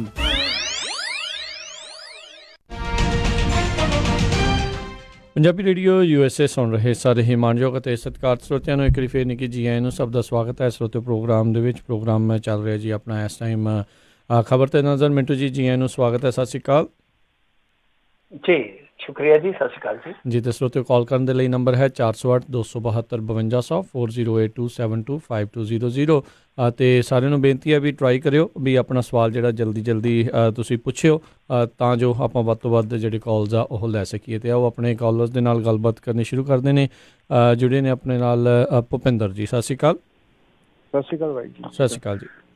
ਬਾਈ ਜਿਹੜੀਆਂ ਆਪਣੇ ਪ੍ਰਕਾਸ਼ ਸਿੰਘ ਬਾਦਲ ਜੀ ਨੇ 10 ਸਾਲ ਰਾਜ ਕੀਤਾ, ਇੰਨੀਆਂ ਬੱਸਾਂ ਕਮਾਈਆਂ, ਕਿ ਉਹ ਹੁਣ ਕੁਝ ਵੀ ਨਹੀਂ ਕਰ ਰਿਹਾ ਹੈਗਾ ਪੰਜਾਬ ਦੇ ਇੰਨੇ ਮਾੜੇ ਹਾਲਾਤਾਂ ਨੂੰ ਥੋੜਾ ਸੁਧਾਰਨ ਵਾਸਤੇ? ਧੰਨਵਾਦ। ਠੀਕ ਹੈ। ਨਹੀਂ ਦੇਖੋ, ਉਹਨਾਂ ਨੇ ਮੇਰੇ ਖਿਆਲ ਦੇ ਨਾਲ ਬਾਦਲ ਜੋੜੇ ਨੇ ਦਿੱਤੇ। ਸਭ ਤੋਂ ਪਹਿਲਾਂ ਉਹਨਾਂ ਨੇ ਐਲਾਨ ਕੀਤਾ ਸੀਗਾ। ਹੁਣ ਉਹਨਾਂ ਨੇ ਆਪਣੀ ਤਨਖਾਹ ਦਿੱਤੀ ਹੈ ਜਾਂ MPH ਚੋਂ ਦਿੱਤਾ, ਮੈਨੂੰ ਪਤਾ ਨਹੀਂ ਹੈ। ਸਭ ਤੋਂ ਪਹਿਲਾਂ ਉਹਨਾਂ ਨੇ ਹੀ ਪਹਿਲ ਕਦਮੀ ਕੀਤੀ ਸੀ ਔਰ ਸਭ ਤੋਂ ਪਹਿਲਾਂ ਉਹਨਾਂ ਨੇ ਹੀ ਪ੍ਰੇਰਿਆ ਸੀਗਾ ਕਿ ਭਾਈ ਜਿਹੜੇ ਆਪਣੇ ਚੁਣੇ ਹੋਏ ਨੁਮਾਇੰਦੇ ਆ ਉਹ ਇਸ ਪਾਸੇ ਆਉਣ। ਤਾਂ ਬਾਕੀ ਉਹਨਾਂ ਨੇ ਅੱਜ ਫੇਰ ਇਜਾਜ਼ਤ ਮੰਗੀ ਆ ਲਿਖ ਕੇ ਕਿ ਹਾਂ ਭਾਈ ਸਾਨੂੰ ਇਜਾਜ਼ਤ ਦਿਓ, ਸਾਨੂੰ ਮਤਲਬ ਕਿ ਲੋਕਾਂ ਦੇ ਵਿੱਚ ਜਾਣ ਦੀ ਇਜਾਜ਼ਤ ਦਿਓ। ਜੋ ਮੰਗਦੇ ਆ ਤੇ ਇਜਾਜ਼ਤ ਦੇ ਦੇਣ, ਫਿਰ ਪਤਾ ਲੱਗ ਜੂ ਆ ਘੋੜੇ ਦਾ ਮੈਦਾਨ ਕਿ ਕਿਹਦੇ ਚ ਕਿੰਨਾ ਕੁ ਦਮ ਹੈ, ਕੀ ਦਿੰਦੇ ਆ। ਮਜੀਠੀਆ ਤੇ ਆਇਆ ਪਿਆ, ਮਜੀਠੀਆ ਨੇ ਤਾਂ ਵੰਡਿਆ ਰਾਸ਼ਨ। ਸੋ ਇਹਨਾਂ ਨੂੰ ਵੀ ਕਹਿਣਾ ਚਾਹੀਦਾ ਆਪਾਂ ਨੂੰ, ਆਪਾਂ ਕਹੀਏ ਕਿ ਹਾਂ ਭਾਈ ਬਾਦਲ ਪਰਿਵਾਰ ਨੂੰ ਇਜਾਜ਼ਤ ਦਿਓ, ਘੱਟੋ ਘੱਟ ਕੋਈ ਕੀ ਪਤਾ ਲੰਬੀ ਵਾਲਿਆਂ ਦੀ ਸੁਣੀ ਜਾਵੇ। ਬਾਦਲ ਸਾਹਿਬ ਤੇ ਲੰਬੀ ਤੋਂ ਹੀ ਆ, ਤੇ ਹੋ ਸਕਦਾ ਇੱਕ ਹਲਕਾ ਜਿਹੜਾ ਬਠਿੰਡਾ ਉਹਦੀ ਸੁਣੀ ਜਾਵੇ, ਫਿਰੋਜ਼ਪੁਰ ਤੋਂ ਹੈ, ਹੋ ਸਕਦਾ ਦੂਜੇ ਹਲਕਿਆਂ 'ਚ ਵੀ ਦੂਜੇ ਇਹਨਾਂ ਦੇ ਬੰਦੇ ਜਾਗ ਜਾਣ। ਤਾਂ ਜਿੰਨਾ ਕਰ ਸਕਦੇ ਕਰਨਗੇ, ਇਜਾਜ਼ਤ ਦੇਣ। ਸਭ ਤੋਂ ਪਹਿਲਾਂ ਤਾਂ ਇਹੀ ਹੈ ਨਾ ਕਿ ਕਰਫਿਊ ਦੇ ਵਿੱਚੋਂ ਬੰਦੇ ਨੇ ਜਾ ਕੇ ਉੱਥੇ ਡਾਂਗਾ ਖਾ ਕੇ ਵੀਡੀਓ ਬਣਾਉਣੀ, ਤਾਂ ਫਾਇਦਾ ਕੀ ਆ? ਤੇ ਘੱਟੋ ਘੱਟ ਇਜਾਜ਼ਤ ਮਿਲੂਗੀ, ਫੇਰ ਪਤਾ ਲੱਗੂਗਾ ਕਿ ਸੁਖਬੀਰ ਸਿੰਘ ਬਾਦਲ ਹੋਰ ਕੀ ਕਰਦਾ। ਪਰ ਇੰਨਾ ਮੈਨੂੰ ਪਤਾ ਕਿ ਸਭ ਤੋਂ ਪਹਿਲਾਂ ਇਸ ਬਾਦਲ ਜੋੜੇ ਨੇ ਕਿਹਾ ਸੀਗਾ ਕਿ ਅਸੀਂ ਇੰਨਾ ਦੇਣ ਲੱਗੇ ਆ, ਪਤਾ ਨਹੀਂ ਤਨਖਾਹ ਕਿਹਾ ਸੀਗਾ ਕਿ ਦੂਸਰੇ ਵੀ ਦੇਣ, ਅਸੀਂ ਉਹ ਅਪੀਲ ਕਰਦੇ ਹਾਂ ਜੀ। ਅਗਲੇ ਕਾਲਰ ਆਪਣੇ ਨਾਲ ਜੁੜੇ ਨੇ ਜਸਵੰਤ ਜੀ, ਸਤਿ ਸ਼੍ਰੀ ਅਕਾਲ। ਸਤਿ ਸ਼੍ਰੀ ਅਕਾਲ ਜੀ ਪੱਤਰਕਾਰ ਸਾਹਿਬ। ਸਤਿ ਸ਼੍ਰੀ ਅਕਾਲ ਜੀ ਭਾਜੀ। ਜਨਾਬ ਰਾਜਕਰਨਵੀਰ ਸਿੰਘ ਜੀ ਜਸਵੰਤ ਜੀ। ਸਤਿ ਸ਼੍ਰੀ ਅਕਾਲ। ਉਹ ਜਿਹੜਾ ਮੋਗੇ ਦੇ ਕੋਲ ਇੱਕ ਪਿੰਡ ਦੀ ਖਬਰ ਆ ਰਹੀ ਆ ਜੀ ਵੀ ਉੱਥੇ ਉਹਨਾਂ ਨੇ ਡੋਡੇ ਵੇਚ ਕੇ ਕੋਠੀਆਂ ਬਣਾਈਆਂ, ਉਹਨਾਂ ਦੀ ਜ਼ਮੀਨ ਜਾਇਦਾਦ ਜ਼ਬਤ ਕੀਤੀ ਜਾ ਰਹੀ ਹੈ ਹੁਣ ਇਸ ਵੇਲੇ। ਤੇ ਜਿਨ੍ਹਾਂ ਨੇ ਇਹ ਕੰਮ ਸ਼ੁਰੂ ਕਰਾਇਆ ਸੀ ਸਨ 1955-56 ਤੋਂ ਡੋਡਿਆਂ ਦਾ, ਉਹਨਾਂ ਦੀ ਜ਼ਮੀਨ ਜਾਇਦਾਦ ਦੀ ਨਹੀਂ ਕੁਰਕੀ ਹੋਊਗੀ? ਜੀ ਧੰਨਵਾਦ ਜੀ। ਜ਼ਮੀਨ ਜਾਇਦਾਦਾਂ ਦੀ ਕੁਰਕੀ ਜਿਹੜੇ ਕਹਿੰਦੇ ਜਿਨ੍ਹਾਂ ਨੇ ਕੰਮ ਸ਼ੁਰੂ ਕਰਾਇਆ ਸੀ ਡੋਡਿਆਂ ਡੂਡਿਆਂ ਵਾਲਾ? ਨਹੀਂ, ਮੈਨੂੰ ਨਹੀਂ ਜੀ ਪਤਾ ਕਿੰਨੇ ਕਰਾਇਆ, ਕਿਉਂਕਿ ਉਦੋਂ ਆਪਾਂ ਨੂੰ ਤਾਂ ਪਤਾ ਨਹੀਂ 55-56 ਦੀ ਜੇ ਤੁਸੀਂ ਗੱਲ ਕਰਦੇ ਹੋ। ਜਿਨ੍ਹਾਂ ਨੇ ਕਰਾਇਆ ਸੀਗਾ, ਹੁਣ ਜਿਹੜੇ ਅਮਲੀ ਆ ਉਹ ਤੇ ਭੁੱਬਾ ਮਾਰਨ ਡਏ ਵਿਚਾਰੇ, ਉਹ ਤੇ ਅਪੀਲ ਕਰਨ ਡਏ, ਉਹ ਕਹਿੰਦੇ ਕਿ ਸਾਨੂੰ ਰੱਬ ਕਰਕੇ ਕਰੋਨਾ ਹੀ ਹੋ ਜਾਵੇ। ਕੱਲ ਇੱਕ ਕਹਿਣ ਲਾਈਵ ਹੋਣ ਡਿਆ ਸੀ ਇਹਨਾਂ ਦਾ ਆਗੂ, ਉਹ ਕਹਿੰਦਾ ਕਿ 40 ਲੱਖ ਬੰਦਾ ਸਾਡੇ ਮਗਰ, ਸਾਡੀ ਜਿਹੜੀ ਵੋਟ ਬੈਂਕ ਹੈ 40 ਲੱਖ ਦੀ ਆ, ਤੇ ਅਸੀਂ ਤੇ ਮਰਨ ਡਏ ਆ, ਤੇ ਸਾਨੂੰ ਤੇ ਰੱਬ ਕਰਕੇ ਕਰੋਨਾ ਹੋ ਜਾਵੇ। ਸੋ ਕਹਿਣ ਦਾ ਭਾਵ ਇਹੋ ਆ ਕਿ ਅਮਲੀ ਆ ਜਿਹੜੇ ਉਹ ਹੈਗੇ ਆ, ਉਹ ਇਸ ਵੇਲੇ ਤੰਗ ਆ, ਦੁਖੀ ਆ। ਹੁਣ ਕਿੰਨੇ ਸ਼ੁਰੂ ਕੀਤਾ, ਪਰ ਡੋਡੇ ਪੋਸਟ ਉਹ ਤੇ ਇਤਿਹਾਸ ਦੀ ਆ, ਜੇ ਆਪਾਂ ਫਰੋਲ ਲਈਏ ਤਵਾਰੀਖਾਂ ਦੀਆਂ, ਜੇ ਕਿਤਾਬਾਂ ਫੋਲੀਏ ਤੇ ਉਹਦੇ ਵਿੱਚ ਵੀ ਜ਼ਿਕਰ ਆਉਂਦਾ। ਹੁਣ ਇਹ ਪਤਾ ਨਹੀਂ ਤੁਸੀਂ ਪਾਰਟੀਕੂਲਰ ਕਿਹਦਾ ਨਾਮ ਲੈ ਰਹੇ ਹੋ, ਪਾਰਟੀਕੂਲਰ ਕਿਹੜਾ ਕੋਈ ਸ਼ਖਸ ਸੀਗਾ ਜਿਹਨੇ ਅਲਾਓ ਕੀਤਾ ਸੀ, ਤੇ ਹੁਣ ਉਹ ਕੁਰਕੀ ਕਰ ਰਹੇ ਆ ਜਾਂ ਫਲਾਂ ਕਰ ਰਹੇ ਆ, ਮੈਨੂੰ ਉਸ ਚੀਜ਼ ਬਾਰੇ ਨਹੀਂ ਪਤਾ, ਮਾਫ ਕਰਨਾ ਜੀ। ਅਗਲੇ ਕਾਲਰ ਨੇ ਨਿੰਦਰ ਜੀ, ਸਤਿ ਸ਼੍ਰੀ ਅਕਾਲ। ਹਾਂਜੀ, ਸਤਿ ਸ਼੍ਰੀ ਅਕਾਲ ਦੋਨੋਂ ਵੀਰਾਂ ਨੂੰ। ਸਤਿ ਸ਼੍ਰੀ ਅਕਾਲ ਜੀ। ਸਤਿ ਸ਼੍ਰੀ ਅਕਾਲ ਜੀ। ਹਾਂਜੀ ਭਾਜੀ, ਮੇਰਾ ਜਵਾਬ ਦੋਨਾਂ ਵੀਰਾਂ ਨੂੰ ਆ। ਛੋਟਾ ਜਿਹਾ ਹੈਗਾ ਜਵਾਬ, ਮੇਰਾ ਸਵਾਲ ਮੇਰਾ ਜੀ। ਜੇ ਮੇਰੇ ਵਰਗਾ ਬੰਦਾ ਕੋਈ ਲੋਡ ਲਾ ਕੇ 5ਵੀਂ ਦਿਨ ਹੀ ਘਰੇ ਆਉਂਦਿਆ ਆ, ਜੇ ਮੈਨੂੰ ਲੱਗੇ ਕਿ ਮੈਨੂੰ ਖੰਘ ਆ ਰਹੀ ਆ, ਤੇ ਇੰਡੀਆ 'ਚ ਵੀ ਸੇਮ ਇੱਦਾਂ ਹੀ ਕੋਈ ਡਰਾਈਵਰ ਆ ਰਿਹਾ, ਉਹਦੀ ਤਬੀਅਤ ਖਰਾਬ ਆ, ਤੇ ਹਰ ਇੱਕ ਬੰਦਾ ਕਹਿ ਰਿਹਾ ਆਪਣੇ ਆਪ ਨੂੰ ਚਲਾਉਣ ਲਈ ਬੰਦ ਕਰ ਲਓ। ਪਰ ਮੇਰੇ ਘਰ 'ਚ 1 ਬੈਡਰੂਮ ਅਪਾਰਟਮੈਂਟ ਹੈ, ਮੇਰੀ ਕੁੜੀ ਆ ਤੇ ਮੇਰੀ ਵਾਈਫ ਆ, ਮੈਂ ਆਪਣੇ ਆਪ ਨੂੰ ਕਿੱਥੇ ਬੰਦ ਕਰਾਂ? ਤੇ ਸੇਮ ਇੰਡੀਆ 'ਚ ਵੀ ਇਹੀ ਸਿਚੁਏਸ਼ਨ, ਉਹ ਆਪਣੇ ਆਪ ਨੂੰ ਕਿੱਥੇ ਬੰਦ ਕਰੇ? ਇੰਡੀਆ 'ਚ ਤਾਂ ਇੱਕ 1 ਬੈਡਰੂਮ 'ਚ 6 ਜਣੇ ਰਹਿੰਦੇ ਨੇ ਜੀ। ਤੇ ਪਲੀਜ਼ ਦੋਨੋਂ ਜੇ ਵੀ ਦੱਸ ਸਕਣ ਕਿ ਕੋਈ ਗੌਰਮੈਂਟ ਨੇ ਇਦਾਂ ਦੀ ਕੋਈ ਗੱਲ ਕਹੀ ਹੈ, ਇਹ ਜ਼ਰੂਰ ਕਹਿ ਦਿੰਦੇ ਨੇ ਕਿ ਆਪਣੇ ਆਪ ਨੂੰ ਬੰਦ ਕਰੋ। ਮੈਂ ਤਬੀਅਤ, ਮੈਨੂੰ ਖੰਘ ਹੈ, ਮੈਨੂੰ ਪਤਾ ਕਿ ਮੇਰੀ ਖੰਘ ਨੋਰਮਲ ਆ, ਪਰ ਮੈਂ ਟੈਨਸ਼ਨ 'ਚ ਆ ਕਿ ਮੈਂ ਆਪਣੇ ਨੂੰ ਬੰਦ ਕਿੱਥੇ ਕਰਾਂ? ਮੇਰਾ ਤਾਂ 1 ਬੈਡਰੂਮ ਅਪਾਰਟਮੈਂਟ ਆ। ਪਲੀਜ਼ ਜੇ ਹੋ ਸਕੇ ਜਵਾਬ ਇਹਦਾ ਦੇਣਾ ਦੋਨੋਂ, ਭਾਈ ਸੁਣਨ ਦਿਓ ਜੀ। ਤੇ ਨਿੰਦਰ ਜੀ, ਆਈ ਥਿੰਕ ਇਹਦੇ ਲਈ ਬੈਸਟ ਜਿਹੜਾ ਆ ਤੁਹਾਨੂੰ ਜਿਹੜਾ ਤੁਹਾਡਾ ਹੈਲਥ ਕੇਅਰ ਹੈਗਾ ਆ, ਜਿਹੜੇ ਵੀ ਤੁਸੀਂ ਹਸਪਤਾਲ ਦੇ ਨਾਲ ਜੁੜੇ ਆ, ਜਿਨ੍ਹਾਂ ਦੇ ਥਰੂ ਤੁਹਾਡੀ ਇੰਸ਼ੋਰੈਂਸ ਹੈਗੀ ਆ, ਤੁਸੀਂ ਉਹਨਾਂ ਨੂੰ ਕਾਲ ਕਰਕੇ ਇਸ ਦੇ ਬਾਰੇ ਜਿਹੜਾ ਉਹ ਸਮਝਾਓ ਵੀ ਮੇਰੇ ਕੋਲ ਆਈਸੋਲੇਸ਼ਨ ਦੇ ਲਈ ਕੋਈ ਚੀਜ਼ ਹੈ ਨਹੀਂ ਆ, ਵੀ ਮੈਂ ਆਪਣਿਆਂ ਨੂੰ ਅਲੱਗ-ਅਲੱਗ ਜਿਹੜਾ ਉਹ ਰੱਖ ਸਕਾਂ। ਸੋ ਉਹ ਕੋਈ ਨਾ ਕੋਈ ਜਿਹੜੀ ਤੁਹਾਨੂੰ ਸਹੂਲਤ ਮੇ ਵੀ ਜਿਹੜੀ ਉਹ ਦੇ ਸਕਦੇ ਆ। ਆਲਰੇਡੀ ਦੇਖੋ, ਇਹ ਸਿਸਟਮ ਦੇ ਉੱਤੇ ਇੰਨਾ ਜ਼ਿਆਦਾ ਭਾਰ ਪਹਿਲਾਂ ਉਹਨਾਂ ਨੇ ਸੋਚਿਆ ਨਹੀਂ ਸੀ, ਉਸ ਹਿਸਾਬ ਦੇ ਨਾਲ ਸਿਸਟਮ ਕੋਈ ਵੀ ਤਿਆਰ ਨਹੀਂ ਆ ਵੀ ਇੰਨਾ ਜ਼ਿਆਦਾ ਭਾਰ ਅਚਨਚੇਤੇ ਮਿਲੀਅਨਸ ਆਫ ਲੋਕਾਂ ਦਾ ਜਿਹੜਾ ਉਹ ਸਹਾਰ ਸਕੇ। ਉਹਨਾਂ ਨੂੰ ਇੰਨਾ ਅਨੁਮਾਨ ਵੀ ਜਿਹੜਾ ਉਹ ਨਹੀਂ ਸੀਗਾ। ਸੋ ਇਸ ਲਈ ਹੁਣ ਕੋਈ ਨਾ ਕੋਈ ਜਿਹੜਾ ਹੀਲਾ ਵਸੀਲਾ ਜਿਹੜਾ ਆ ਕਿਸੇ ਨਾ ਕਿਸੇ ਤਰੀਕੇ ਦੇ ਨਾਲ ਕਰਨਾ ਪੈਣਾ। ਹਾਲ ਦੀ ਘੜੀ ਸਰਕਾਰ ਦੇ ਦੁਆਰਾ ਇੱਦਾਂ ਦੀ ਕੋਈ ਜਿਹੜੀ ਆ ਉਹ ਹੈ ਨਹੀਂ ਆ ਵੀ ਤੁਹਾਨੂੰ ਜਿਹੜਾ ਇੱਕ ਹਿਸਾਬ ਦੇ ਨਾਲ ਸਿਰਫ ਸਿੰਪਟਮ ਦੇ ਆਧਾਰ ਦੇ ਉੱਤੇ ਵਿਦਆਊਟ ਐਨੀ ਕਰੋਨਾ ਟੈਸਟ ਦਾ ਕਿਰਾਏ ਤੋਂ ਬਗੈਰ ਜਿਹੜਾ ਵੀ ਪੋਜ਼ੀਟਿਵ ਆ ਜਾਂ ਨਹੀਂ ਹੈਗਾ, ਵੀ ਉਸ ਤੋਂ ਹਿਸਾਬ ਦੇ ਨਾਲ ਤੁਹਾਨੂੰ ਜਿਹੜਾ ਹਸਪਤਾਲ ਦੇ ਵਿੱਚ ਦਾਖਲ ਉਹ ਕਰਨਗੇ। ਸੋ ਆਈ ਥਿੰਕ ਹਾਲ ਦੀ ਘੜੀ ਤੁਹਾਨੂੰ ਉਹਨਾਂ ਦੇ ਨਾਲ ਕਾਲ ਕਰਕੇ ਜਿਹੜਾ ਉਹ ਕਨਫਰਮ ਕਰਨਾ ਚਾਹੀਦਾ ਆ ਵੀ ਕਿਸ ਤਰੀਕੇ ਦੇ ਨਾਲ ਕਰੀਏ। ਪਰ ਇਹ ਮਜਬੂਰੀ ਇਹ ਤੁਹਾਡੀ ਇਕੱਲਿਆਂ ਦੀ ਨਹੀਂ, ਮੈਨੂੰ ਲੱਗਦਾ ਬਹੁਤ ਸਾਰੇ ਅਜਿਹੇ ਲੋਕ ਹੋਣਗੇ ਜਿਨ੍ਹਾਂ ਦੇ ਲਈ ਇਹ ਇੱਕ ਕਾਫੀ ਵੱਡੀ ਜਿਹੜੀ ਮਜਬੂਰੀ ਦਾ ਸਬੱਬ ਜਿਹੜਾ ਉਹ ਬਣਦਾ ਆ। ਸੋ ਇਸ ਹਾਲਾਤ ਦੇ ਵਿੱਚ ਜਿਹੜੀ ਸੋਸ਼ਲ ਡਿਸਟੈਂਸਿੰਗ ਆ 6-6 ਫੁੱਟ ਦੂਰ ਰਹਿਣ ਵਾਲੀ, ਉਸ ਨੂੰ ਵੱਧ ਤੋਂ ਵੱਧ ਤੁਹਾਨੂੰ ਅਪਣਾਉਣਾ ਪੈਣਾ ਆ। ਅਤੇ ਇਹੀ ਉਮੀਦ ਕਰਨੀ ਪਊਗੀ ਵੀ ਵੱਧ ਤੋਂ ਵੱਧ ਆਪਾਂ ਹਾਈਜੀਨ ਜਿਹੜੀ ਉਹ ਰੱਖੀਏ ਪਰਿਵਾਰ ਦੇ ਹੋਰ ਜੀਆਂ ਦੇ ਨਾਲ ਵੀ ਅਤੇ ਖੁਦ ਦੀ ਵੀ, ਤਾਂ ਜੋ ਜਿੰਨਾ ਵੀ ਜ਼ਿਆਦਾ ਫੈਲਣ ਦਾ ਜਿਹੜਾ ਇਹਦੇ ਚਾਂਸ ਉਸ ਨੂੰ ਆਪਾਂ ਖੁਦ ਘਟਾ ਸਕੀਏ। ਇਸ ਤੋਂ ਇਲਾਵਾ ਤੁਸੀਂ ਆਪਣੇ ਇੰਸ਼ੋਰੈਂਸ ਵਾਲਿਆਂ ਨਾਲ ਕਾਲ ਕਰਕੇ, ਡਾਕਟਰ ਨੂੰ ਕਾਲ ਕਰਕੇ ਆਪਣੀ ਜਿਹੜੀ ਆ ਉਹ ਤੁਸੀਂ ਹਾਲਾਤ ਦੱਸ ਸਕਦੇ ਹੋ। ਜੀ ਮਿੰਟੂ ਜੀ, ਜੇ ਤੁਸੀਂ ਇਸ ਦੇ ਵਿੱਚ ਕੁਛ ਐਡ ਕਰਨਾ ਚਾਹੁੰਦੇ ਹੋ। ਨਹੀਂ, ਮੈਂ ਤੇ ਇੰਡੀਆ ਵਾਲੇ ਪੱਖ ਤੋਂ ਹੀ ਦੱਸ ਸਕਦਾ, ਕਿਉਂਕਿ ਮੈਨੂੰ US ਦਾ ਤੇ ਊੜੇ ਤੋਂ ਐੜੇ ਦਾ ਵੀ ਨਹੀਂ ਪਤਾ ਹੈਗਾ, ਕਿਉਂਕਿ ਮੈਂ ਖੁਦ ਉਸ ਕਮਰੇ 'ਚ ਜ਼ਿੰਦਗੀ ਦੇ 20-25 ਸਾਲ ਬਿਤਾਏ ਜਿਹਦੇ 'ਚ ਅਸੀਂ 4 ਮੈਂਬਰ ਰਹਿੰਦੇ ਸੀ। ਇਹ ਬਿਲਕੁਲ ਇਹਨਾਂ ਦੀ ਗੱਲ ਸਹੀ ਆ। ਚਲੋ ਤੁਸੀਂ ਇਹਨਾਂ ਨੂੰ ਇੱਕ ਆਪਸ਼ਨਲੀ ਰਸਤਾ ਦੱਸਤਾ, ਪਰ ਇਹ ਇੰਡੀਆ ਵਾਲਿਆਂ ਕੋਲ ਰਸਤਾ ਨਹੀਂ ਹੈ। ਇੰਸ਼ੋਰੈਂਸ ਤੇ ਹੈ ਹੀ ਨਹੀਂ ਕਿਸੇ ਕੋਲੇ। 5% ਲੋਕ ਇੰਸ਼ੋਰੈਂਸ ਕਰਾਉਂਦੇ ਹੁੰਦੇ ਆ।